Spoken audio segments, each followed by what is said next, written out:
저는 강의 시작할 때 우리 학생들에게도 항상 동영상 음악을 하나 틀어주고 시작하곤 합니다.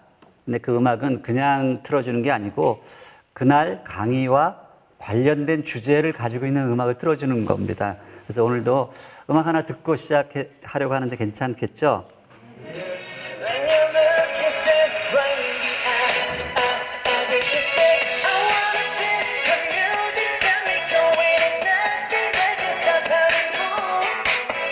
BTS가 부른 Permission to Dance라는 노래입니다. 혹시 들어보셨죠? 제가 이 노래를 틀어주는 데는 이유가 있습니다.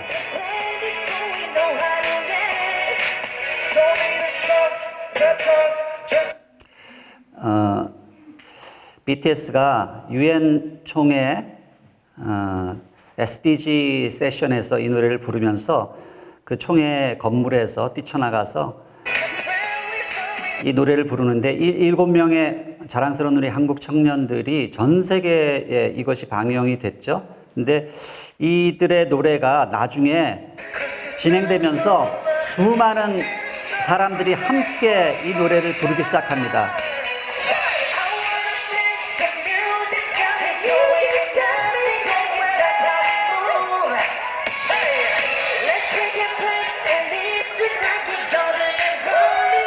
Permission to Dance라는 노래.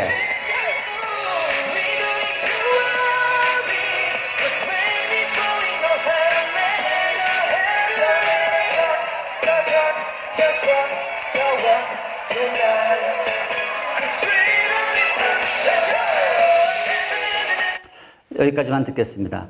보세요. 이 노래 제목이 We don't need permission to dance입니다. 우리는 춤추는데 허락받을 필요 없다는 거죠. 저는 이 말을 하고 싶어요. We don't need permission to unify. 우리가 통일하겠다는데, 하나가 되겠다는데 허락받을 필요가 있나요? 그런데 이 국제관계의 이 복잡성, 미묘한 이 관계성은 마치 우리가 강대국들, 미국과 중국의 눈치를 보고 허락을 받아야만 되는 상황으로 되어 있습니다. 그것이 참 너무나 안타까운 일이죠. 그것을 어떻게 뚫고 우리가 지혜를 모아서 과연 통일을 할 수 있을 것인가? 그것이 우리에게 주어진 큰 숙제라고 저는 생각합니다. 이 노래를 BTS가 불렀을 때 그것이 SDG 개회 세션이었습니다. SDG가 뭔지 아시죠? SDG. 뭐죠? Sustainable Development Goal이라고 해서 UN이 이제 2015년부터 시작해서 2030년까지 지금 전 지구적으로 기후 문제, 환경 문제가 엄청나게 세계적인 이슈가 되어 있지 않습니까? 우리가 자칫 잘못하다가는 지구가 정말 이 환경 문제로 인해서 멸망당할 수밖에 없는 그런 속에서 고민하고 있기 때문에 우리가 지속 가능한 발전을 이루자, 서스테이너블한 발전을 해야만 한다는 이 목표를 유엔이 제시를 하고 모든 국가가 여기에 함께 동참하기를 바라고 있는 것입니다. 그 중요한 SDG 개회 세션에서 우리 문재인 대통령이 회복과 지속 가능 발전이라는 어떤 희망의 메시지를 전달하면서 지구 공동체가 서로 이제 힘을 합해야 된다 이런 이야기를 했었죠. 거기서 이제 남북미 3자 또는 남북미 중 4자가 모여서 종전선언을 하자라고 제안을 하셨던 거죠. 이 세션에서 바로 이어서 우리 BTS가 We don't need permission to dance 노래를 불렀던 것입니다. 그래서 이 SDG 세션이 무엇인가를 아는 것은 굉장히 중요한데요. 이 SDG가 지금 세계적 이슈가 되어 있는데 놀랍게도 2017년도에 북한이 우리도 이 SDG 프로그램에 참여하겠다라고 선언을 하고 유엔하고 같이 컨트랙을 맺었어요. 이 안에는 뭐 식량 문제니 뭐 여러 가지 환경적 이슈도 있지만 정말 남북한이 서로 힘을 합해서 해야 할 많은 일들이 있거든요. 그리고 북한이 놀랍게도 올해 6월 달에 처음으로 VNR 리포트라고 이 SDG를 우리가 어떻게 하고 있고 어떻게 할 계획인지 그것을 그 모든 통계 자료를 유엔에다가 제출해서 보고했습니다. SDG를 하려면 이걸 보호하게 되어 있거든요. 근데 왜 이게 중요한 일인가 하면 그동안 북한은요, 전화번호부 하나도 국가 기밀이 될 정도로 모든 게 은둔의 나라, 감추어진 나라였어요. 근데 이 북한이 이 SDG VNR 리포트를 유엔에 제출했다는 그 내부적인 어떤 통계 자료들을 다 제출했다는 거예요. 굉장한 변화입니다. 북한의 입장에서는 자, 우리도 SDG 하려고 한다 이제. 남북한이 우리가 국제사회에서 같이 공조해서 이 SDG를 하려고 하는데 왜 이렇게 제재를 가하고 있냐? 이거 좀 풀어주라. 그래야지 우리가 SDG 할 거 아니냐라는 그런 이제 그 복심도 깔려 있다고 볼 수 있죠. 그래서 우리가 이 변화에 대해서 우리가 유심히 바라봐야 된다. 저는 생각을 합니다. 2021년이 벌써 저물어 가고 있네요. 신축년 3.1운동이 시작된 지 102주년이 되었습니다. 저는 그런 생각을 해봤어요. 재작년에 이제 새로운 100년이 시작되는구나. 지난 100년은 우리 민족의 역사를 돌아보면 너무나 고난과 핍박과 그런 정말 어려움이 가득 찬 그런 세월들을 보냈지 않습니까? 그런데 이제 새로 다가오는 100년을 우리가 똑같이 그렇게 보낼 수는 없죠. 이제는 우리가 세계 역사 앞에 어깨를 당당히 펴고 선진국으로서 우리 후대들에게 정말 하나된 나라, 서로가 서로를 미워하고 총뿌리를 겨누는 그런 부끄러운 분단 민족이 아니고 하나된 그런 나라를 물려주어야 하지 않겠습니까? 저는 그것을 제 인생의 목표로 생각하고 이 통일을 위한 일에 제 인생 지난 한 30년을 매진하면서 달려왔던 사람입니다. 저는 지금도 생각해요. 우리가 통일이 되지 않는 한 우리나라는 완전한 독립을 이룬 것이 아니다 라는 그런 생각을 가지고 이 길을 달려왔습니다. 근데 이 통일의 문제는요, 아무리 생각하면 생각할수록 이것은 저는 역사의 함수라는 것을 깨닫게 됩니다. 역사를 바로 알지 못하면 그 민족에게는 미래가 없다는 이야기 많이 하지 않습니까? 그래서 역사를 우리가 꿰뚫어 보아야 되는데 이 역사 해석의 방법론에는 크게 세 가지가 있어요. 그것이 첫 번째가 이 통시적인 방법입니다. 그것은 시간을 따라 쭉 수직적으로 내려오면서 이 일들이 왜 일어났는지 그 인과관계를 보는 것이죠. 다이아크로닉이라고 불러요. 그러나 그거 가지고 부족합니다. 공시적인 방법은 그 사건이 일어나게 된 그 시대의 국제관계를 잘 살펴보고 그 배경을 알아야 돼요. 그 공간적으로 그것을 펼쳐놓고 보는 것, 이것이 싱크로닉 메소드예요. 그런데 또 하나, 우리는 전쟁을 치르고 이 역사가 흘러가는 그 속에 들여다보면 왜 이런 일이 일어나야만 했는지, 정말 이것이 정말 하늘의 섭리라고 그럴까? 그런 경륜, 그것을 우리가 꿰뚫어 볼 수 있는 이런 영적인 안목이 필요하다는 것입니다. 이것을 통전적 해석이라고 합니다. 그래서 이 세 가지 방법을 가지고 좀 역사를 들여다보아야 된다. 저는 그래서 지난 150년의 근현대사를 이렇게 돌아보면 이것을 이제 다이아크로닉하게 통시적으로 들여다보면 5개의 비극과 트라우마가 있었다. 이렇게 이야기를 할 수 있어요. 그러니까 식민, 분단, 전쟁, 독재. 그리고 그 결과로 나타난 것이 이 이산이죠. 디아스포라, 흩어져 버렸단 말이죠. 그 속에서 우리가 이 트라우마, 그 상처에 지금도 시달리고 있는 것입니다. 그런데 이것을 공시적으로 이렇게 펼쳐놓고 보면 그런 가운데 그렇게 흩어지기 싫어하던 우리 민족이 전 세계에 가장 많은 나라에 흩어져 사는 디아스포라 민족이 되었어요. 유네스코 통계에 의하면 가장 많은 국가에 흩어져 사는 민족이 우리 민족입니다. 절대수로 보면 중국인이나 이런 사람들이 더 많지만 나라 수로 보면 가장 많이 흩어져 있는 거예요. 이것이 우연히 된 일일까? 그렇지 않다는 것이죠. 이 역사가 왜 중요한가? 우리가 근현대사 150년을 이렇게 돌아볼 때 지금으로부터 한 150년 전 그 무렵에는 대영 제국이 지금의 미국처럼 전 세계를 주름잡는 패권 국가였죠. 그런데 그 시절에 인류 역사에 등장한 아주 중요한 두 가지 사상이 있었습니다. 하나가 진화론이고 또 다른 하나가 막시즘인데, 이 진화론은 소위 자유를 극대화한 이론이에요. 자유. 그러니까 약육강식, 강자가 약자를 잡아먹고 지배하고 약탈하는 것, 그것이 자연의 법칙이라는 거죠. 이 약육강식의 이 법칙, 진화론이 그 당시 대영제국에 등장했을 때 영국인들이 그것을 쌍수를 들고 환영했던 이유는 그들이 제국주의 국가로서 약소국가를 식민지로 만들어서 빼앗고 약탈하는 것, 그것을 뒷받침해주는 이론이었거든요. 그래서 그 시대에 빠른 속도로 이것이 퍼져갈 수 있었던 것이죠.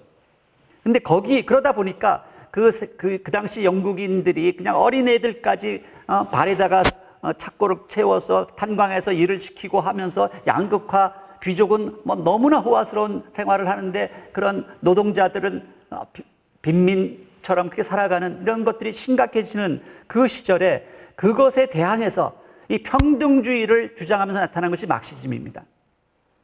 막시즘은 그러니까 평등을 또 극대화한 이론이에요.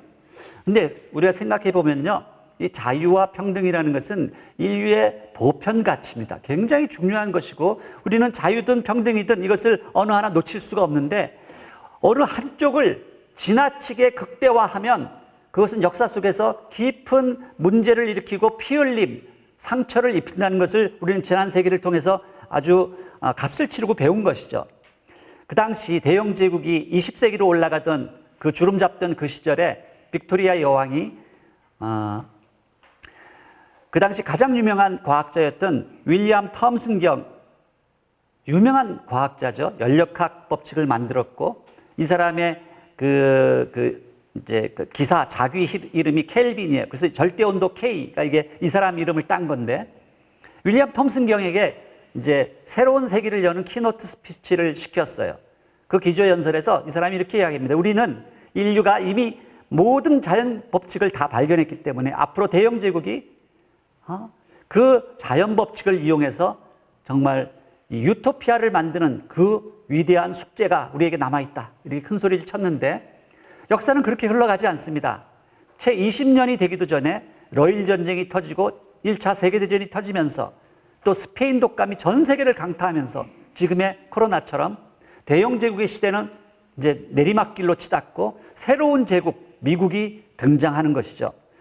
어쨌든 지난 1세기 150년을 돌아보면서 이스라엘에서 태어난 팔레스타인 사람이죠. 에드워드 사이드라는 이 학자가 미국으로 건너가서 콜롬비아 대학의 교수가 됩니다. 그 사람이 1978년도에 오리엔탈리즘이라는 유명한 책을 써서 세계적인 석학이 되는데 이 사람이 그렇게 이야기해요. 지난 150년의 역사를 돌아보면 서구인들이 가지고 있는 그 의식세계 안에는 자기들이 이 동양인들보다 더 과학적이고 합리적이고 위생적이고 우월하다는 거죠. 이 동양인들은 항상 더럽고 비위생적이고 비과학적이고 그렇게 동양인들을 룩다운, 그러니까 내려다보는, 깔보는 그런 의식이 서구인들에게 다 깔려 있다는 것입니다. 그것을 총칭해서 오리엔탈리즘이라고 불렀어요. 이 에드워드 사이드가 이제 지적한 이 오리엔탈리즘이 지난 1세기를 이렇게 우리를 사로잡아 왔는데 그 중심에 지금 이 코비드-19이 지금 이제 새롭게 발흥을 한 것입니다. 저는 이 코로나19가 지금 지난 세기에 그런 오리엔탈리즘을 뒤집는 게임 체인저가 되고 있다. 문명사적 대전환을 일으키고 있다. 그렇게 생각을 합니다. 이제 새롭게 다시 한번 자유와 평등이라는 가치 전쟁을 새롭게 일으켰다. 그렇게 생각을 하는 것이죠.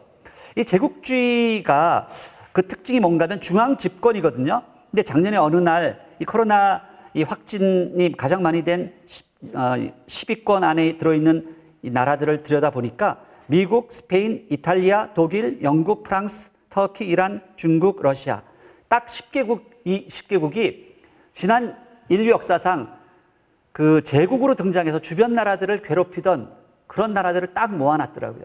그래서 참 이 코로나가 대단한 일을 하고 있구나 그런 생각을 했고요. 이 코로나를 통해서 이 오리엔탈리즘이 이제 무너져 내리고 있다. 그것을 저는 깨달았어요. 이 제국의 특징이 중앙 집권인데 이제 코로나를 통해서 이제 탈중앙화 시대가 일어납니다. 모든 것들이 이제 탈중앙화로 사실은 지금 오늘은 저희가 그래도 소수라도 모여서 이렇게 대면 강의를 하지만 많은 곳에서 이제는 이제 온라인 강의로 그냥 하는 그것도 다 이제 탈중앙화 시대의 특징 중에 하나거든요. 얼마 전에 이 배우 윤여정 씨가 아카데미 여우 조연상을 받으면서 영국 기자들에게 이런 이야기를 했죠. 이 스나비쉬라는 단어를 쓰면서 내가 당신들처럼 이렇게 고상한 척하는 그런 영국인들로부터 이 상을 받게 돼서 너무나 더 기쁘다. 아주 오리엔탈리즘, 영국인들의 오리엔탈리즘을 한 방 먹이는 통렬한 그런 이제 이야기를 한 거죠. 아주 대단한 여인이에요. 그런데 저는요, 지난 역사를 이렇게 들여다보면 이제 더 깨닫게 되는 것이 뭔가 하면 이 제국의 법칙이라는 것입니다. 얼마 전에 문재인 대통령이 미국에 건너서 바이든 대통령하고 이렇게 정상회담을 하면서 여러 가지 이야기를 하고 정상회담의 그 결과물들이 신문에 보도되는 걸 보면서 그걸 가만히 들여다보면 결국 뭐 이런 이야기들이 북핵 문제, 미사일 지침을 이번에 미국이 해제를 했잖아요. 그리고 바이오 백신의 문제, 반도체 공장을 미국에 세워달라, 뭐 여러 가지 이야기들 하는데 그 내용은 보면은 이 제국의 법칙은 하나도 변한 게 없구나. 옛날 그 뭐 바벨론 제국, 페르시아 제국, 로마 제국부터 시작해서 대영 제국, 모든 제국이 그 힘으로 약소국들을 정복하고 그리고 폭력과 살상, 그리고 꼭 제국 약소국들이 내전을 일으키도록 만듭니다. 그래서 서로 싸우게 만들어요. 그래서 분할을 시켜요. 그래서 그 힘을 약화시키고 그 속에서 뭔가를 이제 끌어가는 거예요. 받아가는 거예요. 조공을 받아가고 세금을 받아가고 그렇게 하는 대신 우리가 너희에게 평화를 줄게. 평화를 대신 주겠다고 이렇게 이야기하는 것. 이것이 제국의 법칙이거든요. 그것이 하나도 지금까지 변한 것이 없다. 이 제라드 다이아몬드라는 그런 이제 문명학자가 총균세라는 유명한 책을 썼죠. 그 사람은 인류 역사 문명을 이 총균세라는 세 단어로 요약하고 있는 것입니다. 우리가 평화를 취하려면 이 총균세가 필요하다는 거예요. 이 총이 뭔가 하면 이 국방이죠. 자주국방을 취해야지만 스스로 평화를 얻을 수 있다는 것이죠. 이 코로나 시대 요즘은 이제 백신, 우리가 자주 백신을 얻지 못하면요, 우리나라가 이제 내년도에는 반드시 스스로 백신을 생산할 수 있어야 됩니다. 그렇지 않는 한 우리는 강대국에게 끊임없이 목줄 죄어가지고 계속 끌려다닐 거예요. 너무 중요합니다. 자주 백신, 쇠, 이것은 경제 문제인데요. 인류 역사는 이 철강을 장악하는 나라가 세계 역사의 주역이 되어 왔어요. 로마 시대에는 로마가 전체 세계 철강 생산의 대부분을, 대영제국 시대에는 브리티시 스틸이, US 스틸, 니폰 스틸, 우리도 포항제철이 있었기 때문에 이만큼 우리가 경제를 일으킬 수 있었던 겁니다. 그런데 21세기로 들어오면서 이 철강하고 똑같이 중요성을 갖게 된 것이 이 반도체라는 거예요. 재료. 쇠와 반도체. 이것이 21세기의 쇠라는 거죠. 그래서 지금 미국이 우리 보고 반도체 공장을 세워달라고 하는 게 얼마나 좀 세월이 바뀌어서 우리가 경제 안보를 스스로 이제 취할 수 있는 그런 나라가 됐다는 겁니다. 국방력도 세계 6위권으로 들어갔죠. 이제 백신만 만들면. 그런데 우리가 그런 이제 강력한 나라가 됐는데도 불구하고 우리가 스스로 평화를 취하지 못하고 다른 나라의 눈치를 보고 있는 것입니다. 이건 굉장히 참 아이러니한 그런 상황인데요. 저는 이 제러드 다이아몬드가 보지 못한 네 번째 요소가 뭔가 하면 얼이라고 생각해요. 우리 민족에는 얼이 있어요. 얼은 저는 하나 되고자 하는 열망, 우리 민족에게 있는 아주 오랜 조상 때부터 홍익인간 정신, 두레 정신, 그리고 뭐 어떤 위기를 닥치면 우리 민족은 모이는 하나가 되는 그런 속성을 갖고 있는 민족이에요. 뭐 금모으기 운동할 때도 그렇고 이번 K방역도 마찬가지예요. 우리 민족이 서로 이렇게 합하려고 돕는 정신이 없으면 불가능한 이야기거든요. 그래서 우리가 이 평화를 취하기 위해서 통일을 우리 구하는 그 과정에서 결국은 네 가지 요소, 총균쇠, 이것이 작용할 것이다. 저는 그렇게 생각을 하는 것이죠. 목차를 이제 서론 이야기 좀 말씀 이제 그만하고요. 목차로 들어갑니다. 제가 오늘 이제 그 타이틀에 있는 것처럼 제 소개, 제가 살아온 이야기 좀 하면서 평양가기대 이야기를 좀 전반부에 쭉 할 겁니다. 그리고 두 번째는 이제 역사와 력사 이야기, 우리 민족 근대 역사를 좀 돌아보면서 왜 우리가 분단이 되었는지 그걸 좀 이해하려고 하고요. 왜 이렇게 우리가 나눠서 싸우고 있는지. 그리고 세 번째 이제 결론적으로 평화와 상생의 길이 어떻게 다가올 수 있는지 그 이야기를 하려고 합니다. 제가 제 개인적인 이야기를 사실 뭐 부끄럽지만 이렇게 자꾸 할 수밖에 없는 이유는요. 제가 어떤 이론을 이야기하는 게 아니고요. 사실 이론은 힘이 없습니다. 근데 삶의 이야기에는 그 사람이 살아온 삶의 이야기에는 힘이 있거든요. 그래서 제가 어떤 이론을 설명하고자 하는 것이 아니라 제가 어떻게 살아왔는지 그 속에서 어떤 일들이 벌어졌는지 그 이야기를 말씀드려야지 훨씬 더 설득력을 가질 수 있기 때문이라고 생각하는 것입니다. 제가 지금 이제 제 개인의 이야기 그리고 이제 민족의 이야기 그리고 세계의 이야기로 이제 단계적으로 넘어가려고 하는데요. 시간이 주어지는 한 그렇게 좀 이야기를 풀어가려고 합니다. 이게 제가 고등학교에서 막 대학 올라가던 시절의 모습인데 어떻게 좀 귀엽지 않습니까? 저도 이럴 때가 있었는데 아까 뭐 이거 우리 리인수 사무총장님이 글을 보내달라고 해서 보내드렸는데 읽어보신 분들 계신지 모르겠지만 저는 정말 제 대학 시절 돌이키면 그 세 단어밖에 생각나는 게 없어요. 들어가자마자 데모가 시작이 됐고요. 그 속에서 너무너무 이제 방황하는 이제 대학 시절을 보냈는데 술은 제 선배들이 막 권해서 마시는데 저희 집안이 알고 보니까 아무리 마셔도 취하지 않는 아주 특이 체질을 가진 그런 집안이에요. 그래서 엄청나게 마셨어요. 대학교 4학년 때는 거의 알코올 중독 초기 증상이 있어가지고 손이 떨려서 커피잔을 제대로 못 들었어요. 막 너무 많이 마셔서. 연애를 하면 좀 나아질까 싶어서 막 숱한 여자들 만나고 막 울고 헤어지고 그랬는데 소용이 없었고요. 저에게는 이제 처음에 대학 들어갈 때 이제 첫날 서울대 이제 관악 캠퍼스를 딱 올라가는데 지금 생각해 보면 어떤 기독교 단체에서 내걸었던 현수막 같아요. 진리를 알지 진리가 너희를 자유케 하리라. 딱 그런 글귀가 눈에 보이는 거예요. 그래서 그때는 뭐 그게 성경에 나와 있는 뭐 예수님 말씀인지 전혀 모르고 누군가 정말 멋있는 말 했다. 진리가 너희를 자유케 하리라. 저는 그래서 대학교에 가면 진리를 가르쳐 주는 줄 알았어요. 근데 어떤 교실에 들어가도 진리를 가르쳐 주지 않는 거예요. 그래서 그때부터 이제 방황하면서 술 마시고 진리를 찾기 위해서 불경, 도덕경, 인도 철학, 뭐 실존주의 닥치는 대로 이제 책을 읽어가면서 진리를 찾으려고 했는데 진리가 손에 잡히지 않는 거예요. 저는 그 시절을 돌이켜보면 떠오르는 이 시가 이상의 오감도입니다. 오감도 보면 아시죠? 이 13인의 아이가 도로를 질주하고 길은 막다른 골목이 적당하오. 이렇게 쓴 이상한 시잖아요. 이 이상이란 시인도 이제 경성제국대학 건축과를 나온 공대를 나온 사람인데 이 사람이 천재적인 이제 시인과 소설가가 됐지만 자기의 인생 자화상을 여기다 그린 것이거든요. 이 13인의 아이들이 미친 듯이 도로를 질주하고 있는데 앞에 막다른 골목이 있는지 낭떠러지가 있는지도 모르고 달려가는 거예요. 왜 뛰었겠어요? 안 뛰면 불안해서 뛰는 거거든요. 지금 한 3, 40년이 지났는데도 우리 청소년들은 하나도 변한 게 없어요. 우리 한국 사회는 여전히 대학 입시가 인생의 모든 것인 양 착각하게 만들어서 달려가게 하잖아요. 미친 듯이. 저희 때 뭐 3당 사락, 4당 오락, 뭐 4시간 자면 붙고 5시간 자면 떨어진다는 거예요. 미친 듯이 그렇게 달려가서 목표를 쟁취를 했는데 그때부터 이제 깊은 허무가 찾아오는 거죠. 이제 더 이상 목표가 사라졌어요.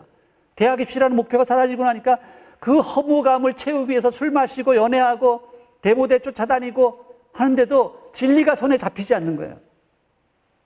그런 시절을 그렇게 살았다. 저는 그렇게 봅니다. 그 당시 뭐 엄청난 뭐 5.18, 뭐 11.6 다 일어나고 그러던 시절에 대학 캠퍼스를 다니면서 참 근데 하여튼 지금 생각하면 정말 뭐 우리가 기독교에서 이야기하는 하나님의 은혜인데요. 맨 마지막에 예수 믿는 여자를 만나게 됐어요. 저는 그게 그 당시는 무슨 뜻인지도 모르고 이 여자가 자기랑 결혼하려면 무조건 교회를 나가야 된다 그래가지고 처음에 이제 너무 이제 그게 싫어가지고 막 이리저리 하다가 할 수 없이 이제 일단 결혼을 해야 되니까 이제 나가겠다고 약속을 하고 결혼을 했는데 이 남자의 자존심이 안 되더라고요. 도저히 뭐 믿음도 없으면서 다니는 게 도저히 안 돼가지고 3년 동안 계속 술 마시면서 그렇게 다녔는데 정말 참 감사하게도 술권하는 이 한국 사회를 떠날 수 있는 기회가 와서 제가 이제 아내와 더불어서 이제 미국 보스턴의 MIT 대학에 이제 가게 됐고요. 아내는 이제 보스턴 대학으로 갔어요. 이 아내는 이제 파이프 오르간 교회 반주자였거든요. 처녀 때부터 이 소망교회라고 큰 교회 오르간 반주자였는데, 그래서 이제 미국에 가서 이제 자기 이제 전공을 공부하고 이제 그러던 차에 정말 뭐 제가 그 긴 이야기는 할 수 없고요. 그 공항에서부터 막 이렇게 이제 이렇게 납치되다시피 제 후배 하나가 저를 뭐 이렇게 마중하면서 막 도와주기 시작했는데, 저는 그냥 다 쏘가서 일요일 날 막 오더니 빵빵거리면서 빨리 타라고 해서 나 그냥 오늘 일요일이니까 어디 놀러 가는 줄 알고 탔다가 이제 교회에 막 데려가고, 또 이제 어떤 날은 형 우리 오늘 찰스 강변에서 바베큐 하는데 같이 가자 그래가지고 이제 쫓아갔는데, 먹는데 약해가지고 쫓아갔는데 가보니까 이제 먹고 나서 우리 집에 가서 누가 차 한 잔 마시자 그래서 이제 올라갔는데 보니까 막 성경 공부 모임이고 막 이런 식으로 쏘가가지고 결국은 그렇게 아내하고의 약속을 안 지키고 3년 동안 버팅기던 이제 제가 결국은 30살의 늦은 나이에 이제 크리스찬이 되었습니다. 뭐 교회에 가면 일단 밥을 주거든요. 김치 먹고 하여튼 밥 주는 게 너무 좋았고, 가서 또 막 사람들이 이제 인사하는데 보니까 MIT, 하버드, 막 링컨 랩 다니는 그런 뭐 쟁쟁한 사람들이, 그래서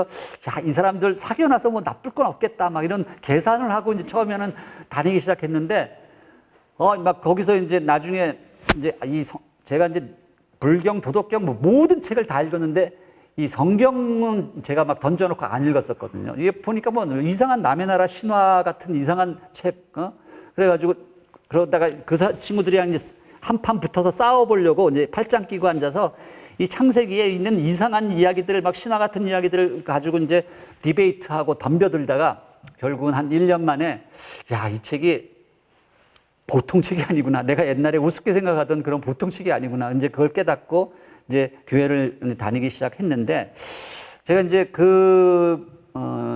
믿음을 갖고 나서 더 저에게 이제 충격적으로 다가온 것은, 그 당시 이제 제가 MIT에서 아주 큰 프로젝트를 하고 있었어요. 미국 나사에서 하는 아주 대형 프로젝트를 해서 이제 로켓을 이제 우주 공간에 쏘면 거기서 그냥 이렇게 놀다가 내려오는 게 아니라 그 안에서 이 지구상에서 중력 때문에 할 수 없는 많은 실험들을 하고 내려오거든요. 근데 그 실험들을 미리 이제 컴퓨터로 다 시뮬레이션해서 그걸 다 실험 조건을 다 잡아놔야 되기 때문에 그 엄청나게 복잡한 프로그램을 짜고 있었어요. 그래서 그게 결과가 너무 잘 나오고 있어서 제 유태인 지도교수가 저를 붙들려고 막 월급을, 그 당시 MIT 포닥 중에서 제가 월급을 제일 많이 받는 그런 사람이었고, 막 영주권 주겠다고 하고 이제 저를 붙들고 있었는데, 제가 이제 그 당시에 이제 믿음이 이제 생기기 시작하면서 제 인생관이 이제 바뀌기 시작했죠.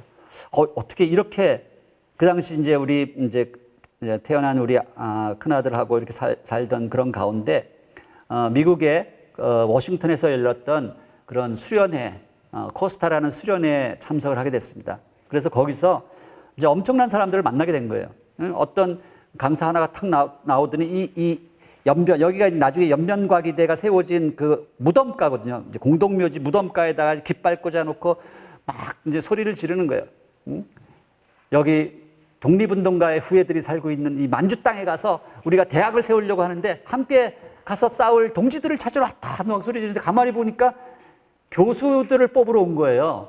그러니까 처음에는 뭐 저런 돈키호테 같은 사람이 다 있지. 그래서 아니 뭐 교수를 뽑으러 오려면 조그맣게 건물이라도 하나 세워놓고 가자고 해도 갈까 말까 했는데 지금 맨 땅에 깃발 꽂아놓고 막 가자고 소리 지르고, 하여튼 희한한 사람도 다 있다 이제 생각을 했는데, 조금 있으니까 어떤 분이 또 나타나가지고 마지막에 홍정길 목사님이라는 분이 나타나가지고 조만간 남북 통일이 문제가 아니고 흩어진 디아스포라와 함께하는 삼국 통일의 시대가 온다. 그때를 위해서 지금부터 준비하라. 그래서 막 소리를 지르는 거예요. 그래서 그때 제가 엄청난 감동을 받았어요. 그래서 이제 그때 생각하기를, 정말 미친 듯이 13인의 아이들처럼 달려오던 제 인생 20대를 돌아보니까 결국 저 혼자를 위한 것이더라고요. 제가 어떻게 세상 속에서 더 잘 되고 더 높은 지위에 더 많은 월급을 받고 이렇게 살아갈까, 그걸 위해서 미친 듯이 달려왔는데 와서 보니까 그게 아니고 우리 민족을 위해서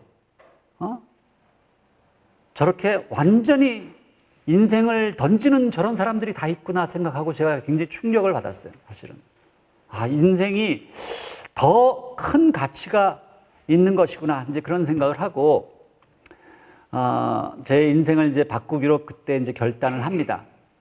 그래서 이제 그 지도교수한테 가서는 이제 그 좋은 조건을 오퍼를 했는데 그것을 제가 못하겠다고 이제 거절을 하고 결국 중국으로 들어가기로 이제 결단을 하게 되었습니다. 이제 엄청난 이제 그 결심을 하고 나니까 난리가 났어요. 제 아내가. 이게 이제 제 아내가 결국은 제가 제 아내를 설득하느라 한 3년 걸렸는데요. 막 울고불고 난리가 났죠. 처음에 제가 교회 가자고 그렇게 막 사정하던 사람이었는데 그때 이제 보스턴 대학 마치고 와가지고 이제 또 큰 교회 이제 반주자로 대학에서 강의도 하고 세종문화회관에서 막 그 자기 오르간 독주회하고 막 그러던 사람이었거든. 자기 인생 커리어 쌓아가기에 바쁜 사람이었는데 갑자기 제가 이제 중국 간다고 선언을 하니까 뭐 내가 교회 가자고 그랬죠. 언제 중국 가자고 그랬냐면서 막 울고 막 그러던 아내를 이제 겨우겨우 설득해서 3년 만에 이제 응답하라 1994 이제 결국은 이 콜링에 응답을 하고 들어갔습니다. 이게 첫 해 겨울에 이 만주 벌판에서 학교 뒤에서 찍은 사진인데 어떻게 좀 독립투사 같지 않습니까? 그렇죠? 이런 생활을 이제 시작을 했고요. 그래서 이제 그 대학을 10년 동안 열심히 일구고 가꾸어서 연변가게대가 또 이렇게 아름다운 캠퍼스가 만들어지는 그 과정을 다 거쳤고요. 그리고 나서 거기서 이제 조선족 우리 청년들을 우리 그 윤동 정말 여러분 제가 우리 학생들 가르치면서 참 여기 와서 한국 사회에서 가슴 아픈 게 뭔가 하면 그 지금 남아있는 그 우리 조선족 제자들 그 당시 가르치는 제자들 보면 그 가계도를 이렇게 들여다보면 진짜 독립운동하던 그런 분들의 후예들이 굉장히 많아요. 대단한 집안 사람들이 많은데 그들이 다 거기에 이제 중국에 남아있다 보니까 조선족이 된 거거든요. 근데 우리 한국 사회가 그 조선족들을 비하하고 조선족들을 막 조폭 영화를 만들어가지고 그들을 완전히 그 비하하는 그런 모습들을 보면서 너무너무 가슴 아프고 그래서 제가 우리 학생들한테 늘 이야기해요. 너희들이 그렇게 좋아하는 윤동주 시인이 조선족인 거 몰라? 윤동주가 조선족이야. 우리가 그렇게 존경하는 문익환 목사가 바로 조선족이라고 그 이야기를 해줘요. 하여튼 이 조선족들에 대한 너무 편견이 한국 사회에 너무나 많은 것을 대해서 제가 너무너무 가슴이 아프고요. 하여튼 우리 조선족들을 이제 10년간 열심히 가르치다가 2003년 돼서 그때부터 이제 그 평양과기대를 세우는 이제 더 황당한 프로젝트가 시작이 됐죠. 이건 뭐 여기 책에도 썼지만 평양과기대 프로젝트는 우리가 이제 요청해서 시작한 거라기보다는 북측에서 와서 북측 그 학자들이 이 연변과기대에 와서 한참 동안 여기를 이제 살펴보고 갔거든요. 그러니까 북한이 이제 동구권과 소련이 무너지고 나서 이제 유학생도 못 보내고 유학생 보낼 돈도 없고 보내면 또 도망갈 수도 있고 그러니까 아주 고민하다가 이제 북한도 언제까지 저렇게 해서 할 수는 없잖아요. 중국이 이제 개혁개방되면서 이렇게 잘 살게 된 것. 원래는 70년대까지만 해도 북한이 중국보다 훨씬 더 잘 살았거든요. 그래서 두만강, 압록강에서 이 조선족들이 너무 배가 고파서 북한으로 다 건너갔었어요. 근데 그게 중국이 개혁개방을 하면서 20년, 30년 만에 완전히 뒤집힌 거거든요. 그러니까 북한도 그렇게 되면 얼마든지 그렇게 될 수 있는 나라인데 이제 북한이 이제 유학생을 못 보내는 그 상황 속에서 평양에다가 그런 대학을 세워서 외국인 교수들이 와서 가르치는 대학을 세워달라고 이렇게 요청을 한 거예요. 그래서 우리가 이 프로젝트를 시작했는데 주변에서는 말도 안 된다고 이야기했죠. 이게 가능한 일이냐? 어떻게 외국인이 들어가서 이 대학을 세우겠느냐? 근데 하여튼 2003년도에 처음 이제 그 프로젝트를 시작하면서 이제 제가 들어갔을 때는 이제 길도 없었어요. 고속도로, 그 평양에서 개성 내려가는 고속도로, 원산과 남포를 잇는 고속도로 그 교차점에서 이제 길을 닦기 시작했어요. 길부터 닦기 시작했고 그 길을 닦아서 들어가서 그 터에 여기도 개성공단하고 비슷하게 이런 군부대가 있던 곳에 이제 그걸 철수시키고 이 터를 받았는데 여기서 정말 우리 프로젝트 팀이 이 일을 하면서도 이건 도대체 미션 임파서블이다. 불가능한 일이야. 거기에 도전하는 그런 마음으로 이제 시작을 했습니다. 정말 이 한 층 한 층 세워지는 이 과정이 얼마나 힘이 들었는지요. 전 세계를 제가 안 다녀본 곳이 없거든요. 가는 곳마다 우리 디아스포라 교포들 그런 뭐 교회에 찾아가서 우리 이 통일의 꿈을 이야기하고 북한 아이들을 이제 가르칠 그런 꿈을 이야기하면 정말 그 감동받은 우리 교포들이 완전히 뭐 어떤 뉴질랜드의 어느 한 교회에서는 이제 이 헌금을 모으는데 헌금 바구니를 이렇게 돌리잖아요. 근데 보니까 그 감동받은 그 교포들이 자기가 끼고 있던 금반지 목걸이를 차 풀어서 이 금 폐물들이 이만큼 쌓인 적도 있었고요. 정말 어떤 가난한 과부 할머니가 이 대학을 짓는데 자기가 민족의 통일을 위해서 뭔가 조그만 이 벽돌 하나라도 쌓겠다 하면서 무슨 이제 부들부들 떨리는 손으로 봉투에다가 뭘 넣어가지고 왔어요. 그래서 저는 속으로 한 200~300불 들었겠거니 했는데 3만 불짜리 이 자기 앞 수표를 써가지고 와서 그걸 뭐 때밀이 아줌마가 막 와가지고 자기 그 헌금을 그런 돈들이 쌓여가지고 이 대학이 한 층 한 층 올라가기 시작한 거예요. 전 세계에 있는 우리 교포들이 통일에 대한 꿈을 가지고 이 헌금을 시작을 한 것이죠. 그래서 정말 이 대학을 세워가는데 얼마나 많은 고민이 있었겠습니까? 이 일을 하는 저 자신도 과연 이게 가능할까? 이게 가능한 일일까? 근데 제 아내는 옆에서 안절부절 난리가 났어요. 여보, 당신 지금 어떻게 하려고 이 일을 전 세계 다니면서 이 평양에 대학 세우겠다고 소리 지르고 이제 그 비전을 나누고 있는데 당신 이거 실패하면 당신 사기꾼 내는 거야, 사기꾼. 어떻게 하려고 이 일에 지금 뛰어들어. 막 그냥 연변가기대에서 그냥 있는 것만 해도 할 일이 많은데 왜 거기까지 가서 또 이 일을 하려고 하냐. 이제 그 이야기를 들을 때 제가 그때 깨닫게 된 게 그렇구나. 이 비저너리와 사기꾼의 차이는 종이 한 장 차이구나. 성공하면 비저너리고 실패하면 사기꾼이 되는 거거든요. 근데 그 두려움, 리스크, 위험 부담을 안고 이 일에 이제 뛰어든 거죠. 그래서 우리 북한에 있는 교육성 당국자들을 만나서 늘 얼마나 많은 그 회의를 했는지 몰라요. 이들을 설득하고 당신들도 이제 앞으로 이제 자본주의 경제 배워야 된다. 국제금융, MBA 과정 이런 거 다 세워야 된다. 그러면 처음에는 펄쩍 뛰고 말도 못 꺼내게 하고 막 자본주의 경제 큰일 난다고 막 자기들 목 날라간다고 그러던 걸 이제 설득해서 결국은 그런 학과를 다 세우고 그래가지고 결국 2009년도 9월 달에 이제 개교식을 처음 했습니다. 사진 자꾸 찍으시는데 하여튼 이 사진들 또 너무 외부로 유출되지 않도록 제가 좀 신경이 쓰이네요.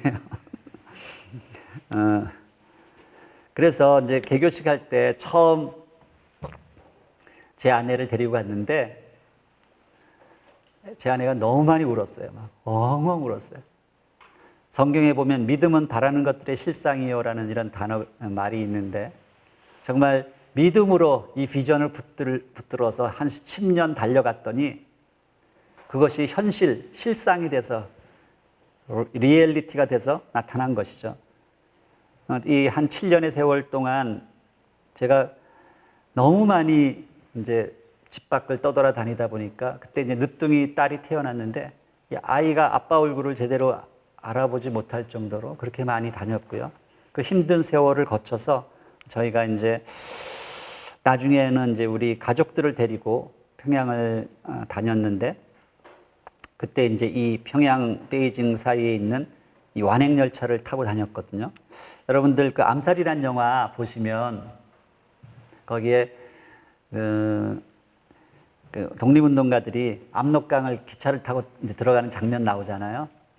그 일제시대 때 다니던 그 완행열차가 지금도 다니거든요. 정말 느린 열차입니다. 한쪽에서는 나라 팔아먹는 매국노들이 있었지만 다른 한쪽에서는 자기 인생 전체를 들여서 던져서 나라의 독립을 위해서 싸우던 독립운동가들이 있었던 것처럼 그들이 이 압록강을 건너가는 거죠.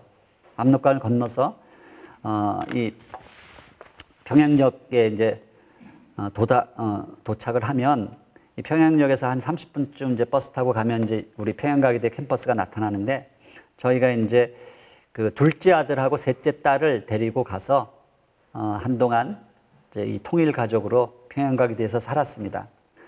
사실은 이제 처음에 북측 총장이 좀 제발 젊은 교수 좀 데리고 오라고 저한테 사정사정을 해서 젊은 교수들을 오려면 자녀 교육 문제가 해결 안 되면 안 된다. 그랬더니 막 데리고만 오면 자기가 이제 책임지고 해결하겠다고 그래서 제가 농담으로 처음에는 그럼 다음 학기 우리 아이들 데리고 올까요? 그랬더니 막 데리고 오라고 막 큰 소리 쳤거든요. 근데 그게 말이 씨가 돼가지고 방학 때 이제 연변에 가서 있는 동안에 우리 가족들한테 이야기했죠. 우리 둘째한테 야 문영아 너도 다음 학기에 아빠 따라 평양 가자 그랬더니 처음에 이 녀석이 아빠가 농담하는 줄 알고 펄쩍 뛰면서 아빠 저 이제 고3이에요 고3 열심히 공부하던 친구거든요.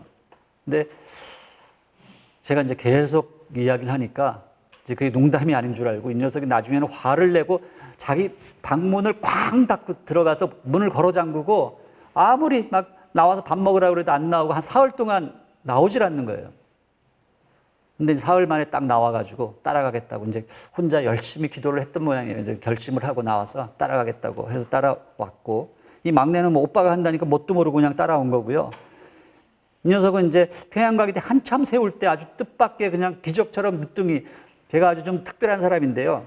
10년에 하나씩 이 새 아이를 낳아가지고 이제 10년 터울로 이제 새 아이가 있는데 이 막내가 이제 상징적으로 갑자기 평양가기대 세울 때 갑자기 태어난 늦둥이가 돼가지고 우리 민족 하나대라고 이름을 하나라고 지었거든요. 그래서 어릴 때부터 하나야 너는 아빠가 우리나라 통일 하나대라고 이름을 하나라고 지었어. 그러면 이제 막 좋아하고 그러던 녀석인데 평양에 가보니까 온통 뭐 가보신 분들 아시면 뭐 거리마다 무슨 뭐 하나 정보통신, 하나 음악원, 소주도 하나 소주 하나로 도배를 해놨어요. 그러니까 막 사람들이 보고 놀리잖아요. 하나야 저기 네 이름 또 있다.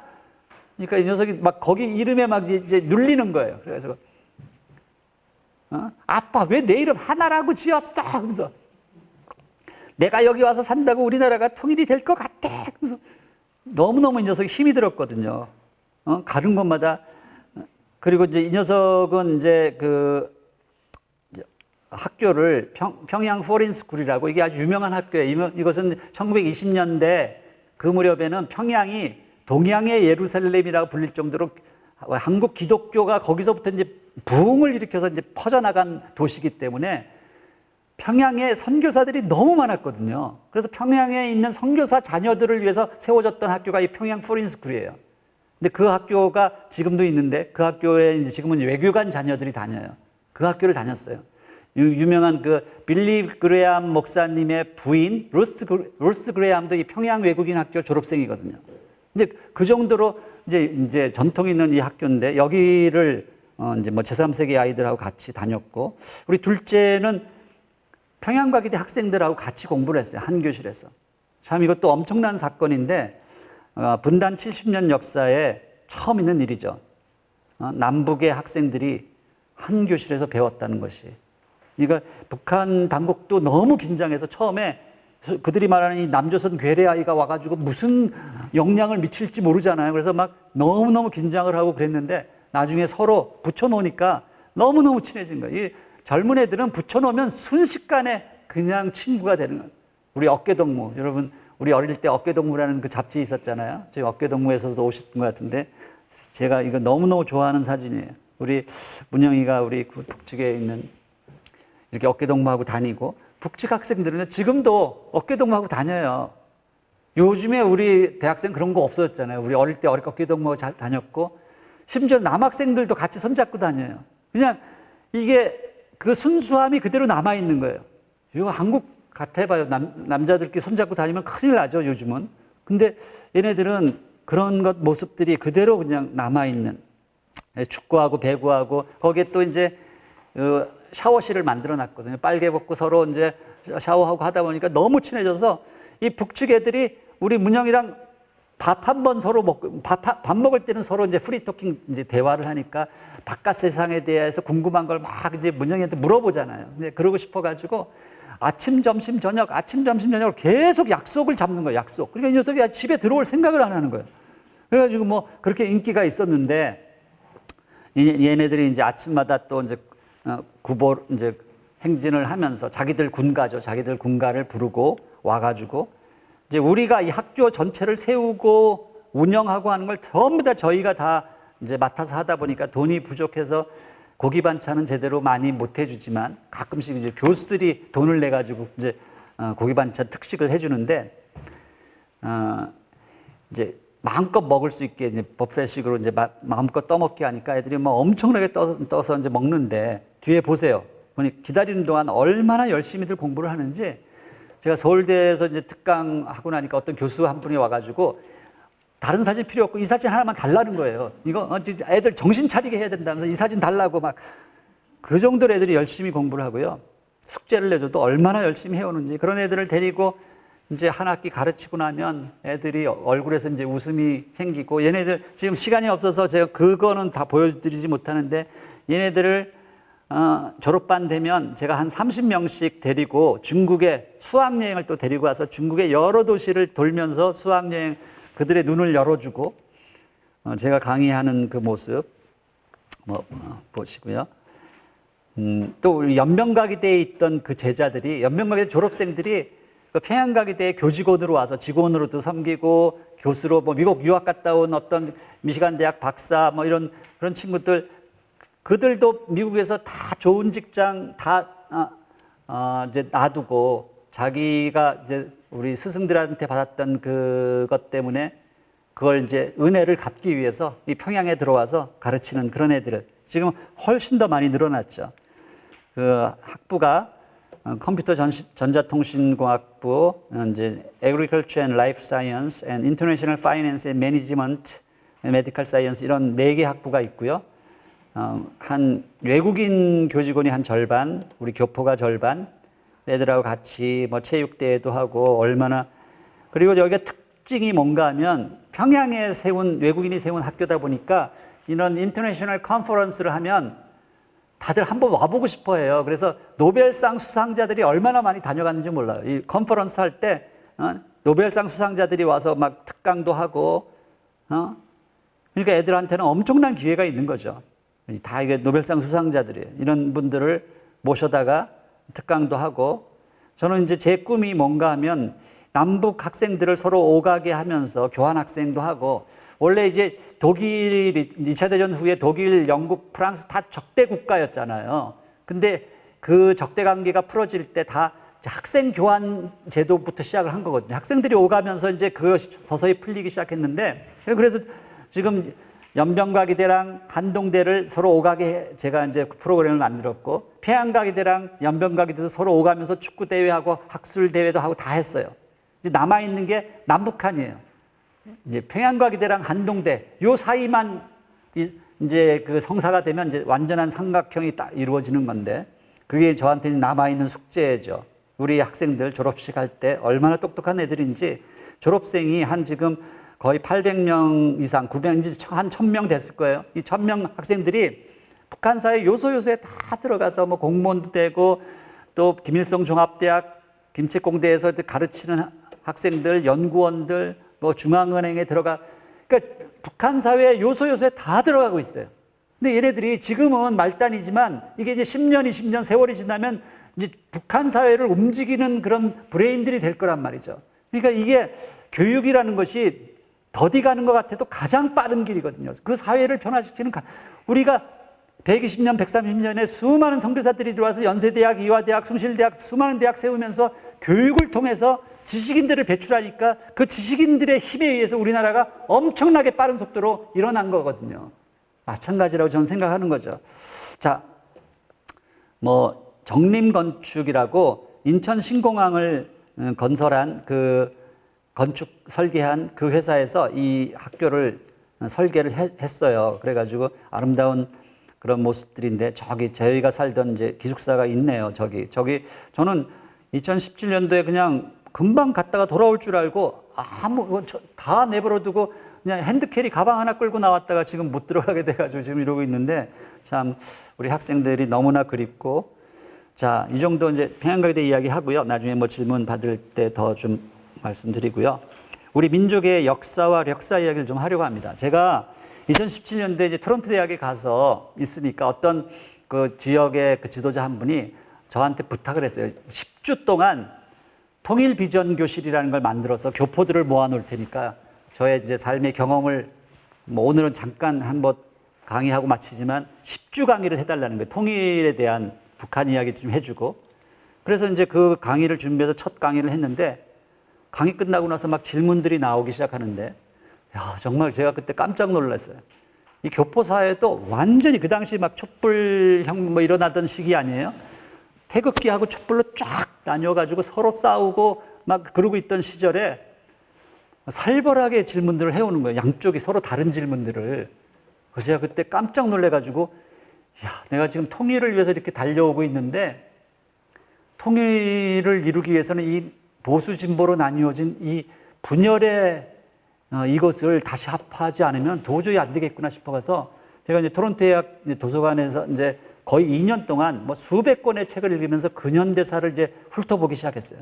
그리고 나서 이제 깨닫게 된 것, 그것을 모아서 제가 쓴 책이 이 여명과 혁명 그리고 운명이라는 책입니다. 이 책을 뭐 읽어보신 분이 계시는지 잘 모르겠지만, 제가 공학도가 역사책을 쓰면 누가 읽겠습니까? 그래서 이것을 역사 소설로 썼어요, 소설. 근데 이것은 그동안 나왔던 우리가 배웠던 역사는 정말 반쪽의 역사였다는 것. 그래서 지금 독립운동사나 이런 역사가 지금 남과 북이 완전히 갈려 있는데 그것을 이제 통합적으로 이걸 만든 그런 역사. 근데 이것을 아주 쟁쟁한 유명한 역사학자 네 분의 그런 검증과 고증을 받아가면서 이것을 소설적으로 썼기 때문에 팩트에 기반한 팩션이에요. 그래서 이 책을 읽으면 정말 몰랐던 그 역사들을 완전히 통전적으로 이해할 수 있도록 그렇게 만든 그런 책입니다. 그래서 사실은 이제 통일 사역을 하시는 분들에게는 반드시 권하고 싶은데요. 얼마 전에 어떤 한국의 그 법률가들, 법률가 협회 뭐 그쪽에서도 이제 강의할 때 그 사회 보시는 분이 먼저 이걸 다 읽어보시고 오셨더라고요. 그래서 그분 표현에 의하면 앞으로 이 한국의 이 통일 운동은 이걸 여혁운이라고 불러요. 이제 짧게 줄여 여명과 혁명 그리고 운명. 이 여혁운을 읽은 사람과 읽지 않은 사람으로 나뉘어질 것이다. 그분이 그렇게 이야기했고요. 최근에 어떤 고등학교 교사 한 분이 이 책을 읽고 너무 감동을 받아서 자기 반 아이들 한 30명한테 이걸 다 읽고 독후감을 쓰게 한 후에 그 독후감을 저한테 보내줬는데 제가 너무 깜짝 놀라고 감동을 받은 것이 이 책을 다 읽고 나니까 애들의 그 역사의식이 성인들보다도 훨씬 더 높아진 거예요. 역사를 꿰뚫어 보는, 그래서 걔네들을 모아서 줌으로 이제 질문을 받았는데 그 아이들의 그 통일에 대한 의식과 그런 질문들이 얼마나 날카로운지, 하여튼 그래서 통일에 관심 있는 분들은 꼭 반드시 이 책을 읽으실 수 있도록 제가 권해드리고 싶고요. 이 책에서 그동안 우리가 배우지 않은 부분이 바로 이 미싱 링크거든요. 우리가 역사는 배웠지만 력사를 모른다는 거죠. 북한에서 이야기하는 력사, 함경도, 북한도, 연해주의 독립운동사 교회가 거의 모르고요. 여기 빨간 북도파, 우리는 미국 선교사의 역할에 대해서 너무나 많이 알고 있지만 캐나다 선교사 모르고요. 뭐 이 기독교 복음에서 이제 왜 개인 복음과 사회 복음이 갈라졌는지, 그리고 범보수연대, 범진보연대, 동학 기독교 공산주의의 연결고리, 전라도 지역의 독립운동사, 이런 거의 다 배운 적이 없어요. 이것들을 다루고 있다는 것. 그래서 이 주인공을 세 사람을 잡았는데 구례선, 리동희, 손정도. 그래서 구례선은 캐나다 선교사 그리어슨을 가리키는 거고요. 리동희는 이제 그 임시정부의 국무총리셨던 분이고, 손정도는 의정원 원장, 국회의장이죠. 그러면서도 이제 남과 북에서 존경받는 유일한 목사님, 이 세 분을 통합의 리더십으로 그 당시에 어찌하든지 우리 민족을 하나로 만들고자 했던 이 통합의 리더십 세 사람을 잡았고요. 이 그리어스는 캐나다에서 이제 30살의 나이에 결혼하자마자 신혼여행을 우리나라에 건너와서 우리나라의 정말 사회복음과 연합교회 운동. 그래서 이 그리어슨의 제자들이 70년대 민주화 운동, 통일운동 하던 문익환 뭐 그런 분들이 다 이 그리어슨의 제자라고 보시면 돼요. 그런 분이시고요. 함경 북도 그 성진 씨죠. 지금은 김책 씨라고 이름을 바꿨는데 성진에다 선교부를 만들고 제동병원, 욱정교회 그리고 회령에 올라가서 또 선교부를 만들고 두만강을 건너가서 용정에 선교부를 만들고 거기서 이제 은진중학교, 유명한 그 은진중학교를 만들고 했던 그런 분이세요. 리동희는 정말 우리나라의 뭐 유명한 군인이요, 교육자요, 부흥사요, 정치가. 근데 우리 역사에서 이 사람이 얼마나 중요한 역할을 했는데 그냥 한 줄, 두 줄 나오는 정도거든요. 이 사람이 다니는 곳마다 눈물로 연설하고 이제 설교를 하면 이 사람이 지나가면 학교가 하나 세워지고 지나가면 또 하나 교회가 하나 세워질 정도로 이 통곡 연설을 했던 사람이고 임시정부의 그 국무총리로서 아주 유명한 아주 중요한 역할을 했는데 이 사람이 주장했던 게 삼천리 강산 마을마다 교회와 학교 하나씩 세우면 그것이 그때가 우리나라가 독립이 되는 날이다라고 이제 그 설교하면서 다녔던 이 리동희에 대해서. 그리고 그 당시에 얼마나 많은 학교들이 세워졌는지. 근데 우리가 이제 주목해야 될 것은 그 당시 세워졌던 그러니까 우리나라 그 당시 이제 선교사들이 와가지고 기독교 계통의 학교가 한일 병탄전까지 796개가 세워졌는데 그 중에 지금 그 유명한 학교들이 대부분 이제 그 미션 스쿨이었잖아요. 근데 그 당시에 80%가 북한에 세워졌다는 거예요. 그래서 북한에서 엄청난 민족 지도자들이 지식인들이 쏟아져 나왔다는 거예요. 그 전에는 북한은 인물이 없던 곳이었거든요. 그래서 이제 북한이 그렇게 변화됐다는 것. 자, 이 손정도 목사는 한 2년 전에 KBS에서 걸레 성자 손정도라고 방영을 했는데 다큐멘터리를. 손정도 목사는 남과 북에서 동시에 존경받는 유일한 목사다. 이렇게 이해하시면 돼요. 손정도 목사를 북한 사람들은 모르는 사람이 없어요. 근데 우리는 배우지 않아서 거의 잘 모르죠. 근데 손정도 목사의 두 아들이 있었는데 그의 장남 손원일 제독은 우리 최초의 해군 제독으로서 국방부 장관도 하고 또 인천 상륙작전의 뭐 영웅이기도 하고 그냥 당연히 국립묘지에 묻혀 계시죠. 근데 그의 둘째 아들 손원태 박사는 이제 어린 시절 김성주죠. 김일성 주석과 이제 어린 시절 같은 아주 가까운 동무였기 때문에 그의 말년에 김일성 주석을 찾아가서 깊은 해후를 하고 이제 북한의 애국 멸사능에 묻혀 있어요. 이게 이제 우리 민족의 분단의 아픔을 한 장의 그림으로 표현한 것입니다. 우리 민족이 하나 되기를 그토록 원했던 손정도 목사의 두 아들이 하나는 남쪽에 하나는 북쪽에 묻혀 있고요. 이승만 박사를 대통령으로 만드는데 결정적 역할을 했던 분이 손정도 목사고 임시정부에서 또 한편으로는 김일성의 생명의 은인이라고 되어서 요즘에 그 말썽 많은 세기와 더불어 그 책에 보면은 김일성 주석이 자기의 생명의 은인 가장 존경하는 사람으로서 손정도 목사에 대해서 한 챕터를 쓰고 있거든요. 양쪽에 다 영향을 미쳤던 그런 사람이에요. 근데 그 사람을 우리는 잘 모른다는 거예요.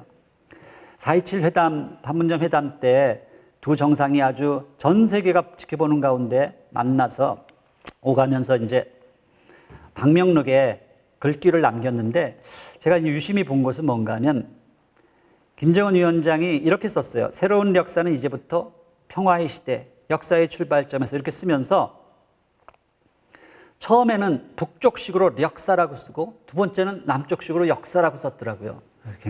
어느 매스컴에서도 이걸 집어내지 못했어요.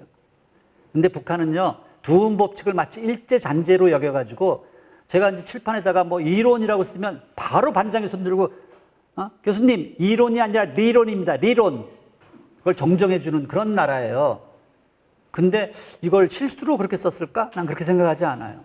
하여튼 이건 아주 특별한 것이었고 문재인 대통령 조선민주주의인민공화국 대한민국 이 두 국호를 한 페이지에 동시에 썼잖아요. 그동안 서로 남조선 괴뢰, 북한 괴뢰라고 서로를 인정하지 않던 그런 두 나라가 이제 서로를 인정하는 시대를 열자 그런 이야기 아니지 않습니까? 그러니까 너무나 중요한 이제 의미를 담고 있는데, 우리는 철저하게 력사와 역사가 나뉘어져 있었다는 거죠.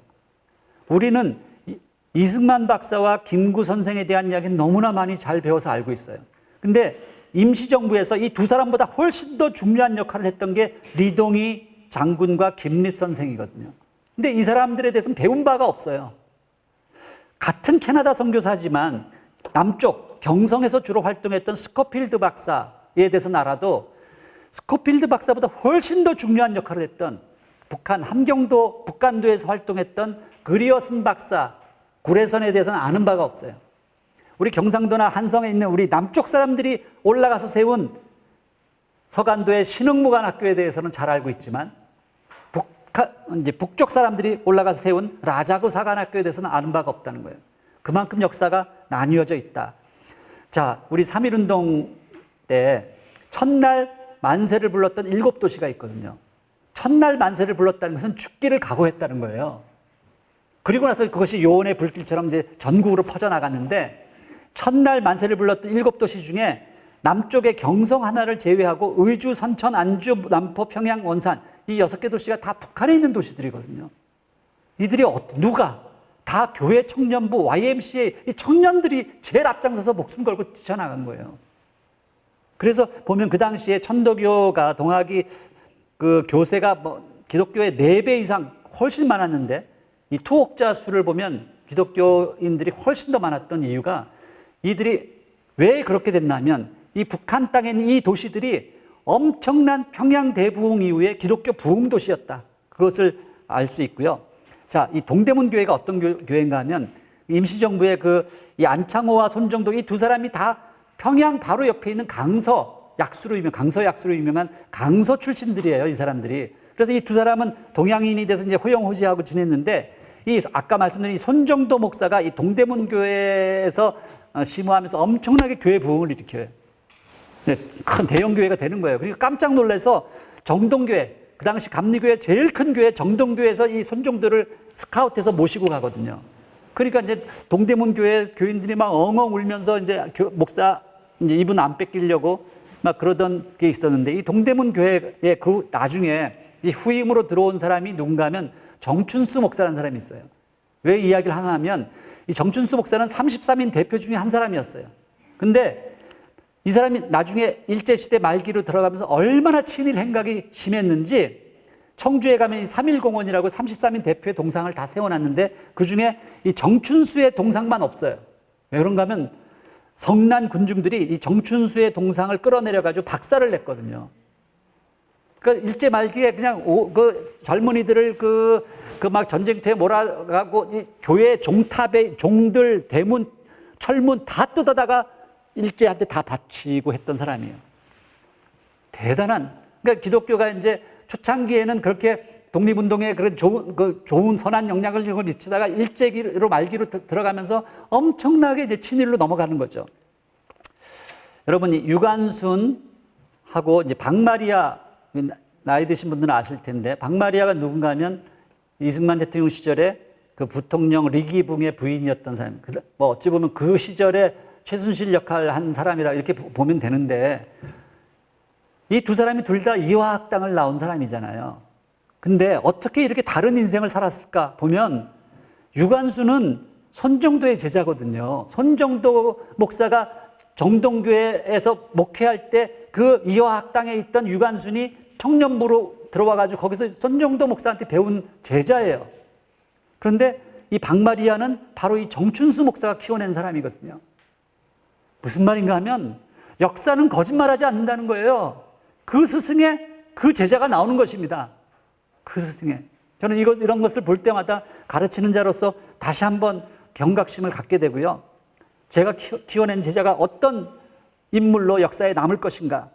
지금 요즘에 기독교를 보면 정말 제가 한 기독교인으로서 너무나 이 사회의 얼굴들 면목이 없고 너무나 미안하고 죄송하게 느끼는 것이, 기독교가 그 근대사에 그렇게 중요한 역할을 해오던 기독교가 지금은 완전히 사회의 손가락질의 대명사가 됐어요. 요즘에 오징어 게임도 그렇고 모든 영화마다 이 가장 사람들이 혐오하는 인물을 등장시키기 위해서 기독교 목사를 등장시키지 않으면 흥행이 안 돼요. 마치 옛날 조선족부가 하는 것처럼 기독교 목사를 혐오 인물로 이제 등장시키는 거예요.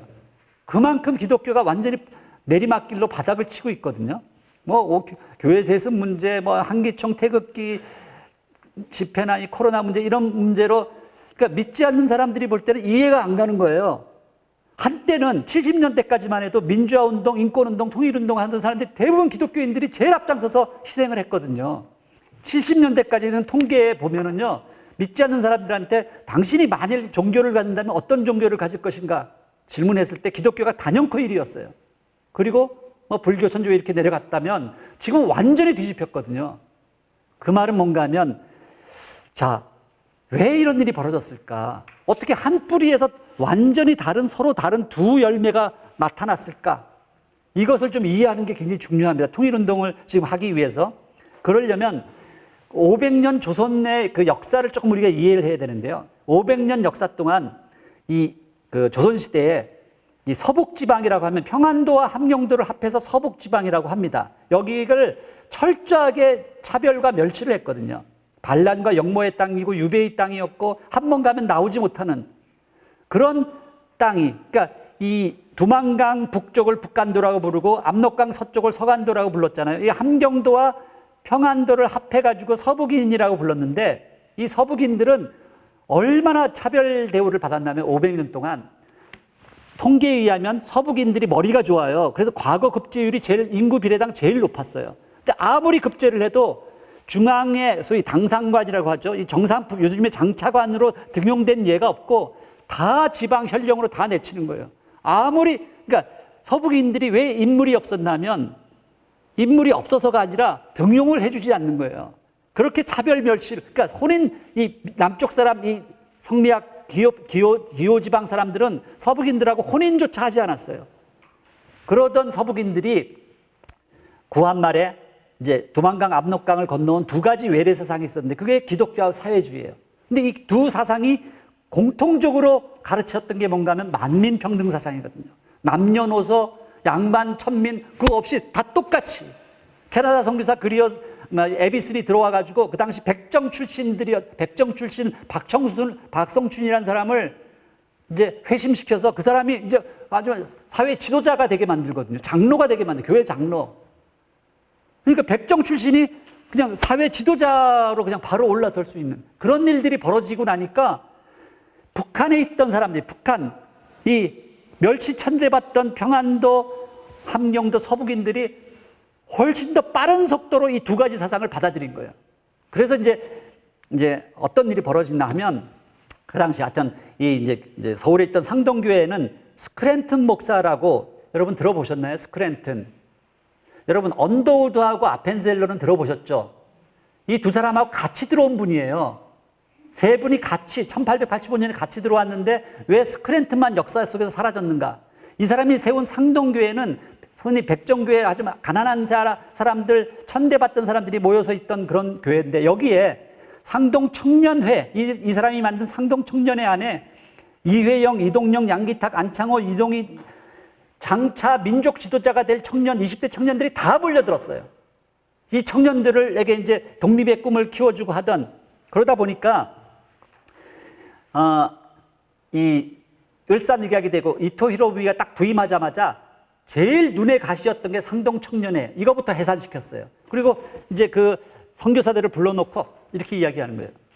내가 이 나라를 물리적으로 다스린다. 그러니 당신들은 절대로 사회운동, 정치운동 하지 못한다. 교회 안에서만 가르쳐라. 이렇게 된 거예요. 그런데 그 이전에는 이제 선교사들이 이제 우리 독립운동가들 많이 도와주고 하던 그런 것들이 이제 다 딱 이제 중지가 됐는데 이 스크랜튼 목사는 사회복음, 사회 일제 그 핍박받던 우리 민족을 위해서 엄청나게 많은 일을 했던 분이거든요. 이분이 모시고 왔던 어머니가 이화학당을 만드신 분이죠. 근데 이 스크랜튼은 그 당시 이제 그것에 충돌을 일으켜서 그의 그 이제 상관이었던 해리스 감독이라는 사람이 엄청난 친일파였거든요. 그래서 이 일본이 우리나라를 다스리는 것이 하나님의 뜻이다 막 이렇게 설교하던 그 사람하고 충돌을 일으켜서 결국 이 스크랜튼 목사는 감리교를 떠나서 성공회로 가요. 성공회. 그리고 나서 이제 역사 속에서 감리교의 역사 속에서 사라지는 거예요. 그러니까 우리는 스크랜튼은 잘 모르는 거죠. 근데 이 스크랜튼이 키워낸 전덕기 목사가 이제 엄청난 독립운동가들을 키워내는, 아까 그 제 책에 이런 이야기들이 상세하게 다 나와 있는데, 근데 1907년도에 어떤 일이 벌어지냐면 아주 중요한 두 가지 사건이 터지는데, 이 그 상동교회 출신들이 이제 핍박을 받으니까 지하로 들어가서 지하 조직으로 만든 게 신민회예요. 신민회 운동이 벌어지면서 엄청난 핍박을 받아요. 이들을 발본세고 나가기 위해서 일제가 만들어낸 조작 사건이 백오인 사건이에요. 들어보셨죠? 이 신민회 출신들이 전부 다 검거되는 거거든요. 근데 거기서 고문받고 하다가 이 신민회 출신들이 전부 다 이제 독립운동, 해외 독립운동하러 뛰쳐나가는데, 그 해에 이제 평양 대부흥이 일어나는 거예요. 평양에서 엄청난 교회 부흥이 일어나는데, 그러다 보니까 이 한국에 들어왔던 기독교가 예수 복음과 그리스도의 복음으로 쫙 갈라지는 거예요. 두 개가 나눠지는 겁니다. 이렇게 된 이유가 있어요. 그게 뭔가 하면, 그 당시 들어왔던 선교사들이 이제 자기들의 이제 그 효율성을 위해서 선교지 분할 정책을 해요. 그러면서 워낙에 미국 선교사들의 숫자가 절대적으로 많았기 때문에 대부분 미국 선교사들이 이제 차지를 하는데, 함경 남북도만 캐나다 선교사가 관할 구역으로 차지를 하고, 경상남도, 부산을 포함한 경상남도만 호주 선교사가 들어오거든요. 나머지는 다 미국 선교사예요. 그런데 북한이 이제 왜 이게 중요한가 하면, 북한의 원래 서북인들은 같이 호영호지하고 같이 핍박받던 지역이니까 서북인들이 같은 편이었는데, 이것이 쫙 동서로 나뉘면서 왼쪽에 평안도와 황해도 이쪽 지역은 미국 선교사들이 들어온단 말이에요. 근데 그 당시 미국하고 일본은 미일 동맹, 가츠라 테프타 미리약 해가지고 미일 동맹에서 있어가지고, 그러니까 일본이 그 이제 아까 이토 히로부미가 그런 명령을 내리니까 미국 정부에서도 똑같은 명령, 미국 선교부에서 똑같은 명령을 내려요. 그러니까 미국 선교사들은 꼼짝없이 그 말에 순응할 수밖에 없었어요. 그러니까 교회 안에서만 예수 천당 불신조, 교회 안에서만 예수 믿어 천국 가는 이런 이 예수 복음, 내면적인 복음을 가르치는데, 함경도에 있었던 이 그리어슨 선교사 같은 이런 캐나다 선교사는 전혀 달랐어요. 이들은 3.1운동, 뭐 그때는 완전히 독립운동을 같이 해요, 같이. 그러니까 3.1운동을 준비하던 민족 지도자들이 미국 선교사들한테는 일체 비밀로 해요, 비밀. 왜냐하면 미국 선교사들한테 그게 들어가면 미국 정부로 들어와서 또 이게 일본 정부로 들어와서 그게 비밀이 탄로나니까, 이미 미국 선교사들은 제국주의 앞잡이라는 소리를 듣고 있었고, 근데 캐나다 선교사들한테는 스코필드나 그리어슨 같은 이런 사람한테 찾아와서 도와달라고 하는 거예요. 그러니까 캐나다 선교사는 완전히 달랐다는 거죠. 그러다 보니 평양 중심으로 이게 미국 선교사들이 세웠던 숭실중학교, 평양신학교 이런 데 굉장히 그 아주 보수적인 신앙을 갖고 있었던 그분들이 이제 만들었던 이제 그런 학교에서 여러 이제 다 훌륭한 분들이 배출이 됐어요. 근데 그분들이 가지고 있었던 그 신학이 교회 안에서 주로 예수 믿어 구원받는 이런 개인 구원의 복음이었다면, 이 캐나다 선교사는 이런 사회 정의와 그냥 일제에 핍박받는 우리 민족을 구원하겠다는 사회 구원적인 그런 그 가르침을 했기 때문에, 이들이 올라가서 북간도에 세웠던 은진중학교 출신들이 내려와서 이제 기독교 장로회 기장을 세우죠, 기장. 그리고 이제 평안도 이 지역에서 평양신학교 출신들, 이분들이 내려와서 세운 게 예장이에요, 예장. 한국의 예수교 장로교. 그래서 앞에 예수교가 붙으면 다 보수예요. 그리고 앞에 기독교라는 게 그리스도를 한자말로 만든 게 기독이거든요. 그러니까 기독교가 붙으면 기장, 여기는 다 이제 진보가 되는 거예요, 진보. 그래서 이것이 해방 이후에 평안도 지역하고 함경도 지역에서 내려온 이 기독교인들이 한국의 지식인들 사회에 엄청난 영향을 미쳐요. 지금도 그렇거든요. 그러니까 그 북간도에 세워진 은진중학교, 아까 얘기한 구례선 선교사가 세운 이 은진중학교 출신들이 누군가 하면 송창근, 김재준, 강원영, 윤동주, 문익환, 안병무, 우리 한국의 진보적 지식인들의 대부분이에요. 이들이 여기서 내려온 거예요. 그러면서 결국은 이 기독교라는 게 원래는 성경의 바탕 위에 이 두 가지 기둥이 있는 거거든요. 예수 기둥. 예수라는 것은 개인 구원, 개인이 먼저 구원을 받아야 되니까. 불교에서 말하면 소승불교나 마찬가지죠. 근데 이쪽 그리스도라는 것은 사회 구원이에요. 사회의 여러 가지 문제들을 대승불교처럼 이렇게 그런 것들을 이 두 기둥이 함께 서야 되는데 일제 시대를 통과하면서 이 예수와 그리스도가 쫙 나눠진 거예요. 그러다 보니까 한쪽 기둥씩 나눠 가진 거예요. 그러니까 이 오른쪽 기둥이 빠지면 어떻게 돼요? 우경화가 되고, 왼쪽 기둥이 빠지면 좌경화돼서 이제 나중에는 공산주의 비슷하게 이렇게 되는 거예요. 그래서 이것이 정말 일제를 통과하면서 기독교가 지금 왜 이렇게 분리가 됐는가? 그 복음이 분리된 것이 그 영향력이 한국 사회의 보수와 진보를 나누게 된 깊은 뿌리가 이 속에 있다는 걸, 이걸 이해를 하셔야 돼요. 그 당시 그래서 캐나다 선교사들이 미국 선교사하고 전혀 달랐는데, 이제 연동교회를 세운 게일 선교사, 이 사람은 문학자예요. 한글의 우수성을 전 세계에 알린 사람, 한글. 그리고 하디 선교, 토론토 대학, 게일, 하디 다 토론토 대학 출신이에요. 토론토 대학 나온 이 하디 선교사는 원산에서 회개운동, 이게 메디컬 닥터죠. 윌리엄 홀, 이 사람 다 토론토 대학 출신이에요. 저우드 홀, 그의 아들 저우드 홀, 우리나라의 결핵 대치 운동, 크리스마스 시를 만든 사람.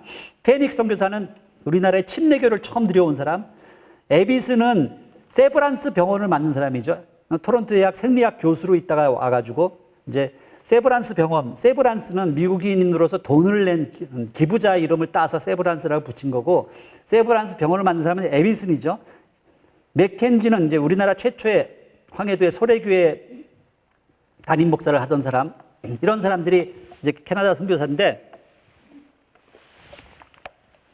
이들이 얼마나 이제 한국의 독립운동을 도왔는지, 에비슨이 이제 서울에서 재중원, 맥밀란이 재해병원, 함흥에, 성진의 그리어슨이 제동병원, 마틴이 용정의 제창병원, 이런 제자 돌림이죠. 이 병원에서 독립선언서를 엄청나게 몇만 장씩 찍어가지고 다 돌렸어요. 그 일근에. 그래서 독립운동을 같이 했다는 거예요. 이 사람들은. 그러다 보니 대한민국 정부로부터 3.1운동으로 인해서 독립훈장을 받은 이제 선교사가 캐나다 사람이 제일 많은 거예요. 숫자적으로 보면 미국 선교사의 15분의 1밖에 안 되거든요, 숫자가. 그런데 독립운동 훈장 받은 사람은 더 많고, 이 그리어슨 선교사의 막내 따님이 지금 91세인데 지금 토론토의 그 요양원에 계세요. 제가 갈 때마다 이제 찾아뵙고 세배도 하고, 설날 때는 세배하고, 제가 이제 손수건을, 우리나라 지도에 있는 손수건을 선물로 드렸더니 자기가 태어난 곳 성진을 가리키는, 자기가 여기서 태어났다고 막. 2년 전에는 할머니 도리스 그리어슨이에요. 도리스 할머니 올해가 3.1은 만세운동 일어난 거 100주년 되는 해인 거 아세요? 그러니까 갑자기 이 할머니가 깜짝 놀라가지고 누워 계시면서 만세! 만세 하면서 만세 삼창을 부르는 거예요. 만세 삼창. 막 벽장에서 뭘 찾아서 가져오라고 이렇게 보니까 자기 아버지가 받았던 이 독립훈장을 저한테 보여주시면서 이거 가져가라고. 자기 이제 곧 천국 가니까 이거 가지고 못 있는다. 가져가라고 그래서 독립훈장을 해가지고 이제 토론토에 있는 박물관에다가 이제 맡겼어요. 근데 이 할머니가 지금도 누워서 지금 언제 돌아가실지 모르는데 자기는 하루 종일 딱 두 가지 기도만 한다는 거예요. 한국의 독립, 남북한의 그러니까 통일을 위한 기도, 그리고 북한 백성이 빨리 이제 고통에서 이제 벗어날 수 있도록 이 두 가지 기도밖에 안 한다는 거예요. 아, 이런 할머니 뵐 때마다 너무너무 부끄러운 게 우리도 안 하는 기도를 이 할머니가 지금 대를 이어서 지금 저렇게 기도하고 계십니다. 그 당시 1차 대전 3.1운동 전후로 해서 크게 두 가지, 윌슨의 민족 자결주의와 레닌의 국제공산당 운동, 코민테른 운동이 벌어졌잖아요. 이게 근데 처음에 우리 민족 지도자들은 전부 다 윌슨의 기대를 걸었거든요. 그래서 3.1운동을 준비한 게 그 윌슨의 민족 자결주의에 대한 그런 반응이었고, 그래서 이제 이동희가 이제 블라디보스톡에서 이제 한인사회당을 만들고, 이제 여운형이 이제 상해에서 신한청년당을 만들었는데, 3.1운동 이후에 이제 임시정부를 서로 막 세우려고 하던 가운데, 대한국민의회, 연해주에서 그게 제일 먼저 세워졌고요. 그 다음에 상해 임시정부가 이제 그 다음에 세워졌는데, 서로 싸우고 있었거든요. 정통성, 그러니까, 여기다 세워야 된다. 근데 대한국민의회 쪽에서 보면 거기는 한 20만 가까운 동포들이 살고 있으니, 아니, 백성이 있는 곳에 정부를 세워야지, 이렇게 이야기를 했고, 상해 쪽은 그때 뭐 기껏해야 기백명 정도 이제 교민이 있었는데, 근데 그 당시 윌슨의 민족 자결주의에 대한 기대감 때문에 조만간 있을 파리 강화 회의에서 우리가 외교적으로 외교를 통해서 독립을 얻을 수 있다는 그 기대감 때문에 외교의 중심지 상해에다 세워야 된다고 주장을 했던 거예요. 서로 싸우고 있을 때 제3의 정부, 한성 정부가 이제 태어났거든요. 그래서 이제 그 당시 이 둘을 중재하기 위해서 샌프란시스코에서 건너온 안창호 선생이 이제 중재를 하거든요. 그래서 그 현순 목사를 특사로 연해주에 보내서 다른 사람 필요 없다. 리동희 선생만 상해로 모시고 와라. 그러면 게임 끝난다. 리동희 선생을 모시고 오들. 그래서 이 현순하고 이제 리동희는 이제 옛날에 부흥사로 서로 잘 알던 사이이기 때문에 현순이 가서 안창호 선생의 뜻을 전하니까 리동희가 일장연설을 하는 거예요. 이 사람은 웅변가거든요. 그래서 우리가 지금 서로 힘을 합해야 될 때인데 서로 이렇게 나누어져서 싸우는 게 마땅치 않다. 그래서 우리가 지금은 외교가 중요하다 하니 우리가 다 함께 내려가서 상해에서 이승만 박사가 이제 이제 파리 강화회의 그걸 윌슨하고 사제지간이라고 하니 우리가 가서 함께 돕자. 그래가지고 연해주에 있던 사람들이 다 내려오는 거예요. 상해로. 그런데 내려올 때 그 조건이 뭐였냐면 상해 임시정부하고 대한국민의회 다 우리 해산하자. 해산하고 안창호 선생이 이야기한 것처럼 한성 임시정부로 헤쳐 모이자라고 이렇게 약속을 하고 내려왔는데 그 약속이 깨어진 거예요. 약속이 지켜지지 않은 거예요. 왜냐하면 이승만 박사가 원래는 이 상해 임시정부가 처음에는 의원 내각제였거든요. 그래서 대통령이라는 직함이 없었어요. 국무총리로 움직이는 제도였는데 이승만 박사가 미국에서 자기가 대통령이 돼야 된다고 계속 주장하는 바람에 결국 그걸 줄다리기를 하다가 안창호 선생이 결국 져요. 그래가지고 대통령제로 개헌을 하는 거예요. 개헌. 그러니까 내려와 보니까 약속이 다 깨어지고 개헌을 해서 대통령제로 만든 상해 임시정부 밑으로 당신들이 들어오시오. 이렇게 된 거예요. 그러니까 이제 연해주에 있던 사람들이 화가 나가지고 다 절반은 돌아가 버리고 그때부터 이제 독립운동 진영이 이제 갈라지기 시작하면서 분열의 불씨가 일어나는 거예요. 분열의 불씨. 그러면서 이제 막 서로 그러니까 우리나라가 지금도 대통령 밑에 국무총리라는 이제 이동희가 고민하다가 이 판을 깰 수 없으니 결국 이승만 대통령 밑으로 국무총리로 들어가는 겁니다. 원래는 이 두 사람이 서로 이제 경쟁을 하던 그런 관계에 있었는데 그러면서 이제 우리 독립운동사가 이제 완전히 파행을 겪기 시작하는데 그런 이야기 이제 그 책에 다 나와 있고요. 여러분 이제 미스터 선샤인이라는 그런 드라마 보신 적 있죠? 이 드라마에 보면 주인공이 어떤 남자 주인공이 그 여자 주인공 김태리한테 이제 아주 중요한 질문을 던지잖아요. 귀하가 구하려는 나라에는 누가 사는가? 귀하 구하려는 나라는 어떤 나라인가? 이 질문 앞에서 양갓집 교수로 곱게 자란 김태리가 이제 충격을 받죠. 이병헌은 머슴의 종의 아들로 태어나서 자기 어린 시절에 자기 눈앞에서 자기 어머니를 겁탈하려는 그 주인한테 아버지가 막 대들다가 가만히에 둘둘 말려서 이제 몽둥이 찜질로 아버지는 죽임을 당하고 엄마는 우물에 뛰어들어서 자결하는 그것을 눈으로 다 보았던 사람이거든.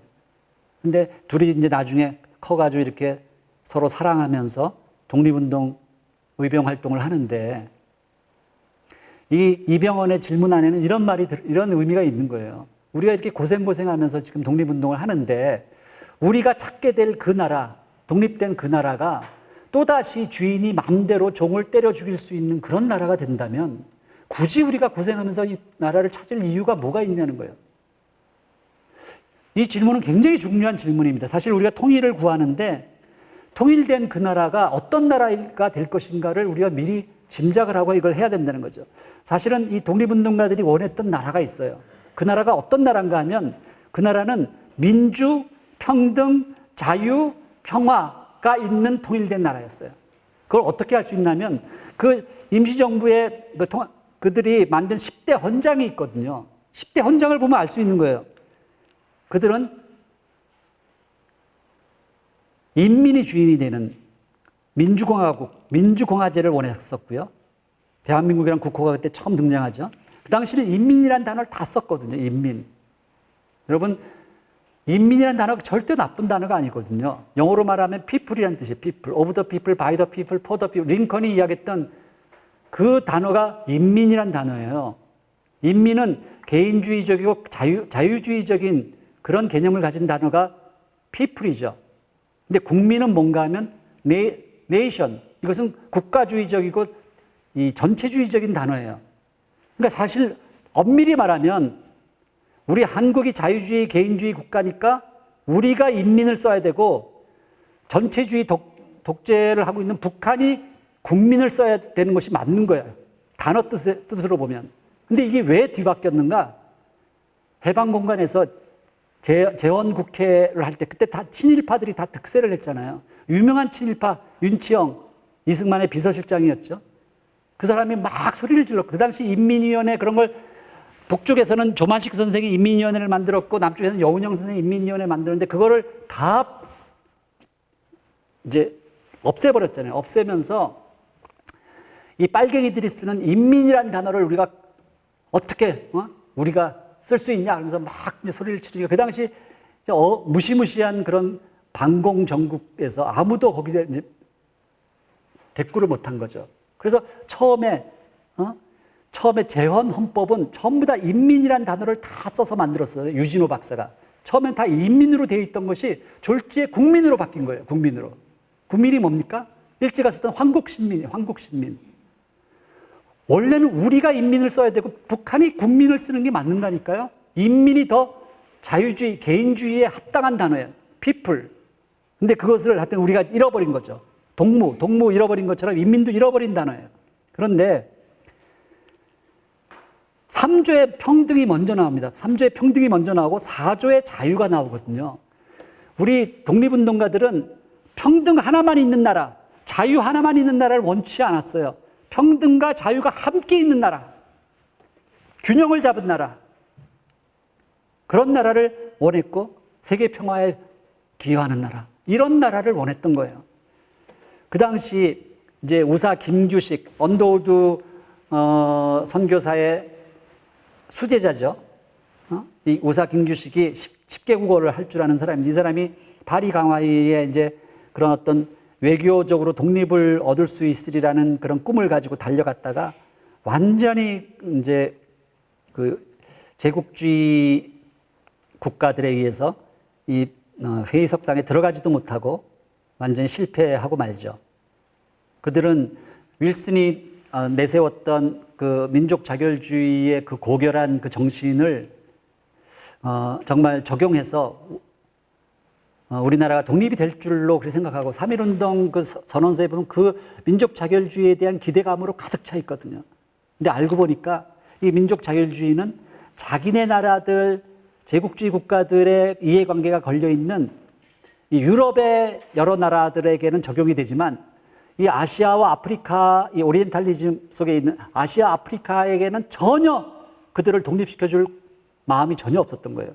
거기서 깊은 회의를 느끼고 그 당시에 이 김유식 같은 사람만 쫓아간 게 아니라 호치민이라는 청년도 호치민 전부 다 윌슨에게 기대를 가지고 달려갔던 사람들이에요. 근데 여기서 그 기독교 국가라는 그 제국주의 국가들의 그 이중적인 그런 태도에 전부 다 상처를 입고 이들이 결국은 레닌에게 달려가기 시작하는 거예요. 공산주의자가 돼서 레닌에게 달려가기 시작하는 거예요.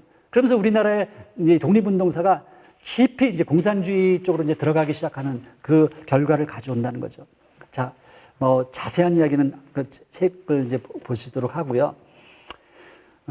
평화상생 이야기로 마무리를 하려고 합니다. 제가 지난 한 1, 2년 동안 신문 칼럼에 쓴 제목들만 드릴게요. 이걸 다 지금 말씀드릴 수 없기 때문에 나중에 한번 찾아서 보시기로 하고요. 그중에 몇 가지 중요한 것만 말씀을 드리면 우리가 정말 이 미소 강대국의 이런 냉전의 희생양이 되어서 분단이 되고 말았죠. 정말 우리 민족의 뜻이라고 저는 전혀 생각하지 않습니다. 우리가 뭐 단순하게 북한의 김일성이 남침을 해서 분단이 되었다? 분단은 이미 그 전에 된 것이거든요. 미소 양대국의 이해관계 속에서 우리가 분단의 희생양이 된 것인데 이 전쟁을 통해서 일본만 특수를 누린 게 아니죠. 미국도 어마어마한 특수를 누렸고요. 전쟁. 왜냐하면 미국이 1차 대전 이후에 세계 대공황을 겪거든요. 그 엄청난 군비 산업을 이제 키워놨다가 그것이 스탑이 되니까 일자리가 완전히 이제 실직자가 늘어나면서 공황을 겪게 돼요.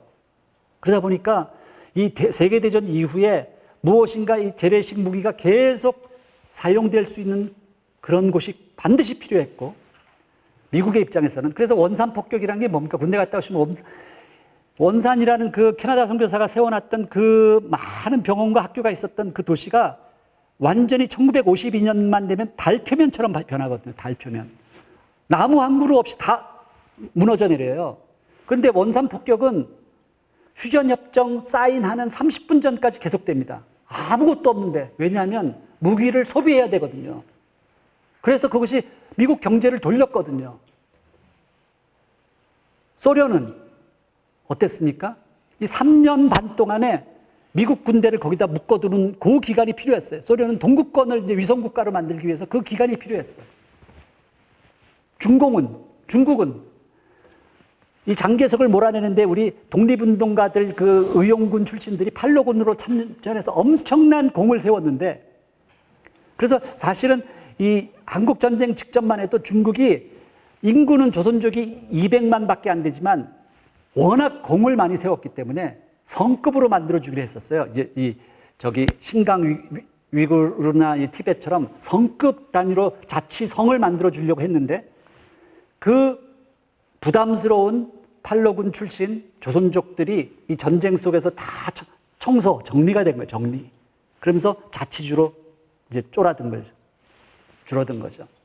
각자 자기들의 이해관계가 다 있었어요. 물론 우리를 자유민주주의를 지켜주기 위해서 온 16개국 그 젊은이들 아무것도 모르는 젊은이들만 목숨 버리고 희생을 당한 것이지만 그 각각의 그 나라들은 경제적으로 다 이득을 봤죠. 우리가 월남전에 참전하는 바람에 우리가 경제적으로 이득 본 거하고 똑같은 거예요. 절대로 이거 공짜로 되어진 것이 아니에요. 우리나라만 폭망한 거예요. 우리나라만 폭망했지 거기에 참여했던 모든 나라들이 특수를 누렸다고요. 이 디자인이 어디서 나왔겠어요? 어디서? 우리가 이 한국전쟁을 바로 해석하지 못한다면 절대로 우리가 여전히 그 프레임에 갇혀 있는 것입니다. 평화라는 것은 아주 좁은 의미에서 보면 피스라고 하죠. 피스. 팍스 로마나라는 말 쓰죠. 팍스가 여기서 이제 피스라는 단어가 나오는데 전쟁과 폭력이 없는 상태를 피스라고 하잖아요. 이거 제국주의들이 그러니까 팍스 로마나에서 지금 팍스 브리타니카, 팍스 아메리카나로 하고 지금은 이제 팍스 스티니카 이제 중국으로 넘어가려고 하고 있어요. 팍스. 전쟁과 폭력이 없는 상태를 제국이 항상 쥐고 흔들면서 이거를 피스를 너희에게 주겠다 이렇게 이야기하는 거예요. 그런데 진정한 의미에서의 평화는 이 전쟁과 폭력이 없는 상태만 가리키는 게 아니죠. welfare, 가난과 굶주림이 없는 상태, health, 질병과 고통이 없는 상태, unity, 분열과 죽음이 없는 이 네 가지를 다 합해야지만 진정한 의미의 평화가 오는 것입니다. 그래서 이런 네 가지를 다 포괄하고 있는 단어가 그 이스라엘 히브리 단어의 샬롬이라는 단어예요. 샬롬. 유태인들이 쓰는 인사말이죠. 샬롬. 이 샬롬하고 제일 가까운 단어가 우리나라의 안녕하세요라는 단어예요.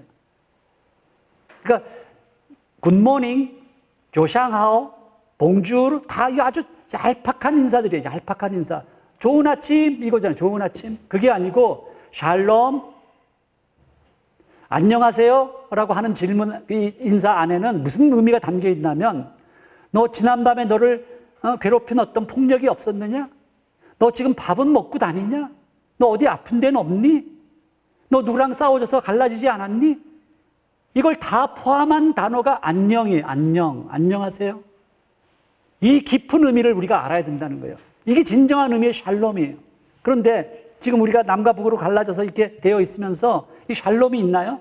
전쟁이 멈췄다고 이게 샬롬이 아니에요. 가난과 굶주림과 질병과 고통, 분열과 죽음이 있는 이 상태는 전혀 샬롬이 아니에요.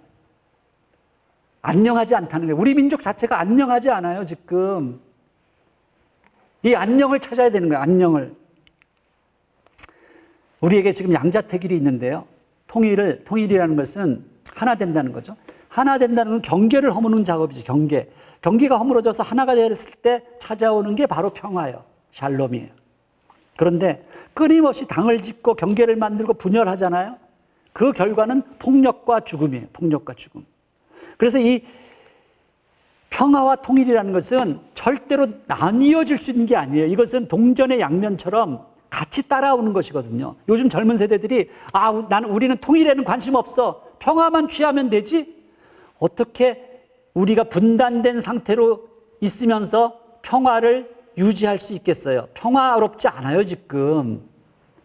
전쟁만 안 일어났다고 해서 평화가 되는 게 아니에요. 언제 미사일 한 방 떨어지면 우리나라 순식간에 시리아처럼 되거든요. 언제 어떤 일이 벌어질지 몰라요. 이 분단 상태, 전쟁 상태는. 그래서 우리가 종전이 필요한 것이고 평화 조약이 필요한 것이죠. 젊은이들에게 평화와 통일이 동전의 양면이라는 걸 가르쳐야 됩니다. 사실 우리가 기업이라는 의미가 이제 깊은 의미인데, 우리가 이제 사람으로서 가족을 이루고 가정을 이루고 기업, 이제 직장을 다니잖아요. 이게 우리 가장 기본적인 삶의 구도라면, 지금은 옛날에는 이렇게 그냥 소규모 가족, 직장 이걸로 끝났는데, 지금의 시대, 지금 세계는 이제 전체가 네트워크로 연결되어서 지금 요번에 코로나 사태를 통해서 우리가 배우게 된 게 뭔가 하면, 다른 나라에서 발생한 이 코로나가 우리한테 직격탄이 된다는 것. 그래서 이 생물과 기후와 환경 문제가 함께 맞물려 있다는 것을 우리는 배우게 된 거죠. 그래서 우리가 항상 이제 세계 시민으로서의 교육을 받아야 되는데, 우리 민족에게는 사실은 분단된 민족으로서 평화와 상생과 통일이라는 또 다른 이 언덕을 넘어가야 돼요. 이 언덕을 넘어가야지 비로소 세계 시민의 역할을 하게 되는 거죠. 요즘에 뭐 ESG, 자, 코로나는 위기냐 기회냐, 제가 시간 이제 마무리하겠습니다. 위기이면서 동시에 기회가 될 수 있다는 거죠. 이 두 말굽 자석이 N과 N, S와 S가 팽팽하게 맞서서 지금 밀쳐내고 있었던 게 지난 70년이라면, 이제는 우리가 패러다임을 바꿔서 90도씩 돌아가야 돼요. 돌아가서 서로가 서로에게 척척 달라붙어야지 전혀 다른 K방역과 북핵의 어떤 그것이 새로운 시너지를 일으킬 수 있다는 것이죠. 통일을 위해서 두 가지 역사 화해가 필요한데, 하나는 우리가 폭력적인 공산주의는 우리 받아들일 수 없어요. 도저히 독재 받아들일 수 없습니다, 우리. 그러나 또 한편 이 오징어 게임처럼 끝없이 양극화되는 이 신자유주의, 진화론, 이것도 역시 받아들일 수 없는 것이에요. 양극화되어 있다는 거예요. 그러나 건전한 사회주의와 건전한 자본주의는 얼마든지 받아들일 수 있는 거예요. 제가 이제 캐나다 영주권자로서 북한을 다니고 있는데, 캐나다 같은 나라, 유럽의 많은 선진국들이 거의 절반 이상이 사회주의 국가거든요.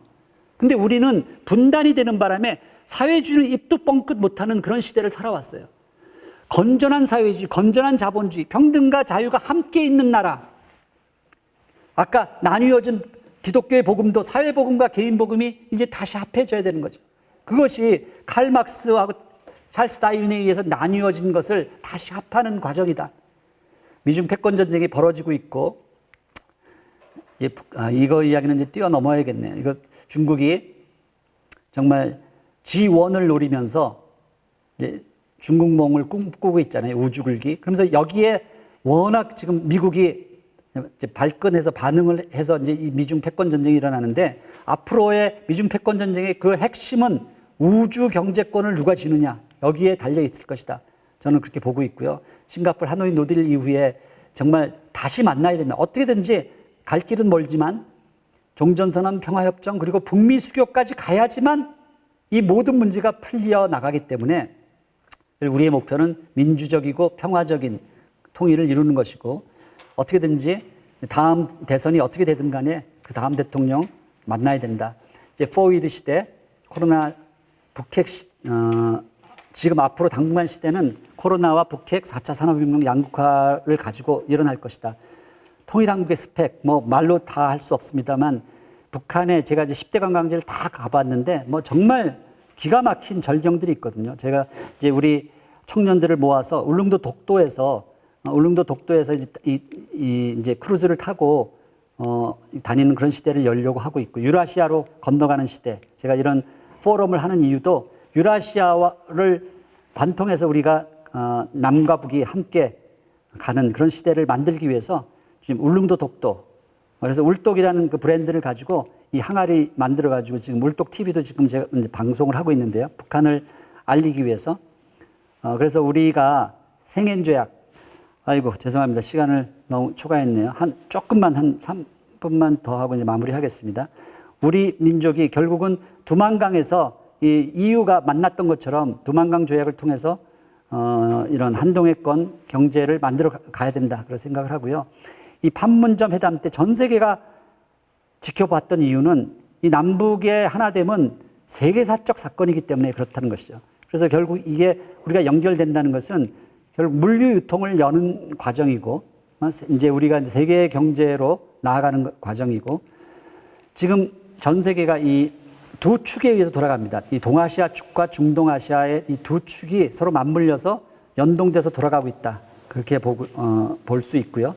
결국 제가 이제 그 1990년대 받았던 이 3자 연대의 화살이 뭔가 하면 남쪽이 활대, 북한이 화살입니다. 그리고 흩어진 디아스포라가 이제 활시위를 당기는, 그래서 유라시아까지 나아가는 이 화살을 당기는 것이다. 제가 이제 재료공학을 전공한 사람으로서 이제 빛의 원리를 말씀드리면 원자 핵 모든 재료가 이제 원자 핵이 있고 주변에 전자가 돌고 있는데 높은 에너지 레벨에서 돌던 전자가 낮은 에너지 레벨로 떨어질 때 그 에너지 차이만큼 방출되는 게 빛이다. 그래서 빛의 원리라는 게 뭔가 하면 자기가 가진 것들을 어떤 직업에서의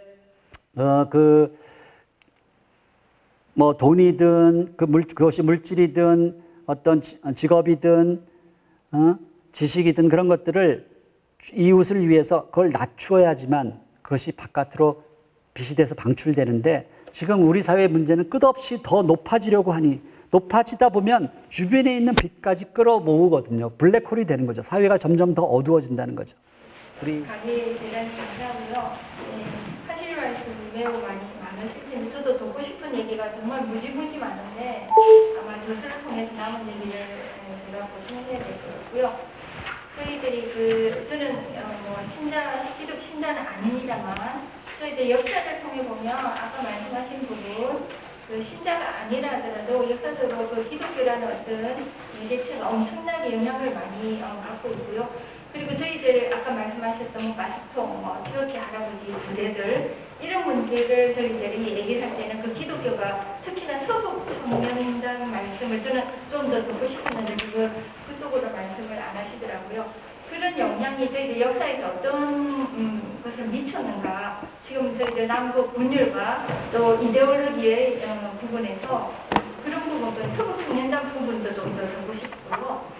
그 다음에 말씀하신 그 내용 중에서 통일이라고 저희들 앞세웠을 때는 이미 하나가 되어야 된다는 강박관념이 있는 것 같아요. 그래서 지금 현재 저희들이 필요한 부분은 교류가 더 중요하지 않는가. 강의 속에서 통일, 하나가 된다는 의미 이전에 저희들이 서로 이해하고 몰랐던 어차피 역사도 분열되어 있더라고요. 또 조선의 역사 다르고 또 일본적으로 가면 또 아시죠? 예, 그쪽 역사가 또 다릅니다. 그러니까 저희들이 누락된 부분을 어떻게 채워가야 되는지 그 부분에 대해서 조금 더 참고적인 말씀을 드리고 싶습니다. 예, 제가 시간이 없어서 아까 사실은 평화와 상생의 문제를 더 다루려고 했는데 상생이 지금 말씀하신 그래서 제가 이제 남북 경협 포럼이라는 것도 하고 있고 아까 울독 TV에서 이제 서로 청년들 세대 또 이제 기성 세대들이 오가는 시대 그리고 경제적으로 서로 상생하는 시대를 열려고 지금 이제 한국에 와서 그런 일들을 이제 많이 하고 있어요. 그러니까 통일이라는 것을 바로 일어나는 것이 아니고 예를 들면 2050년까지 앞으로 30년 후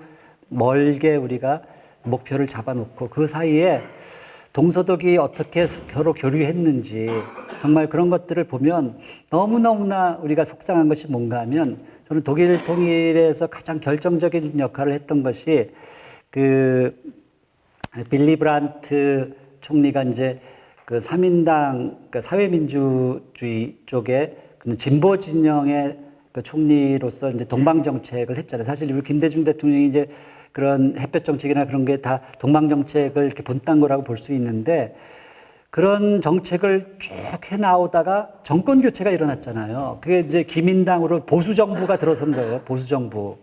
근데 보수 정부의 헬무트 콜 총리가 우리나라 같으면 완전히 그걸 뒤집어 엎어서 다 이제 완전 백지화 시켰어요. 14선언 완전히 백지화 돼 버렸잖아요. 그러니까 이제 천안함 사태도 일어나고 뭐 난리를 치는데 이 보수 정부가 들어섰음에도 불구하고 그 동방 정책의 기조를 계속 유지했거든요. 그러다 보니까 이제 때가 오니까 통일이 되는 거거든요. 이런 긴 과정을 거쳐서 동서독이 만난 것이지 우리가 생각한 것처럼 갑자기 베를린 장벽이 무너진 게 아니거든요. 그래서 우리도 그와 같은 이제 교류 협력, 사실 북한 쪽이 주장하던 그런 연방제, 그것을 우리는 연방제 소리만 들으면 이제 경기를 일으키니까 그건 나중 문제예요.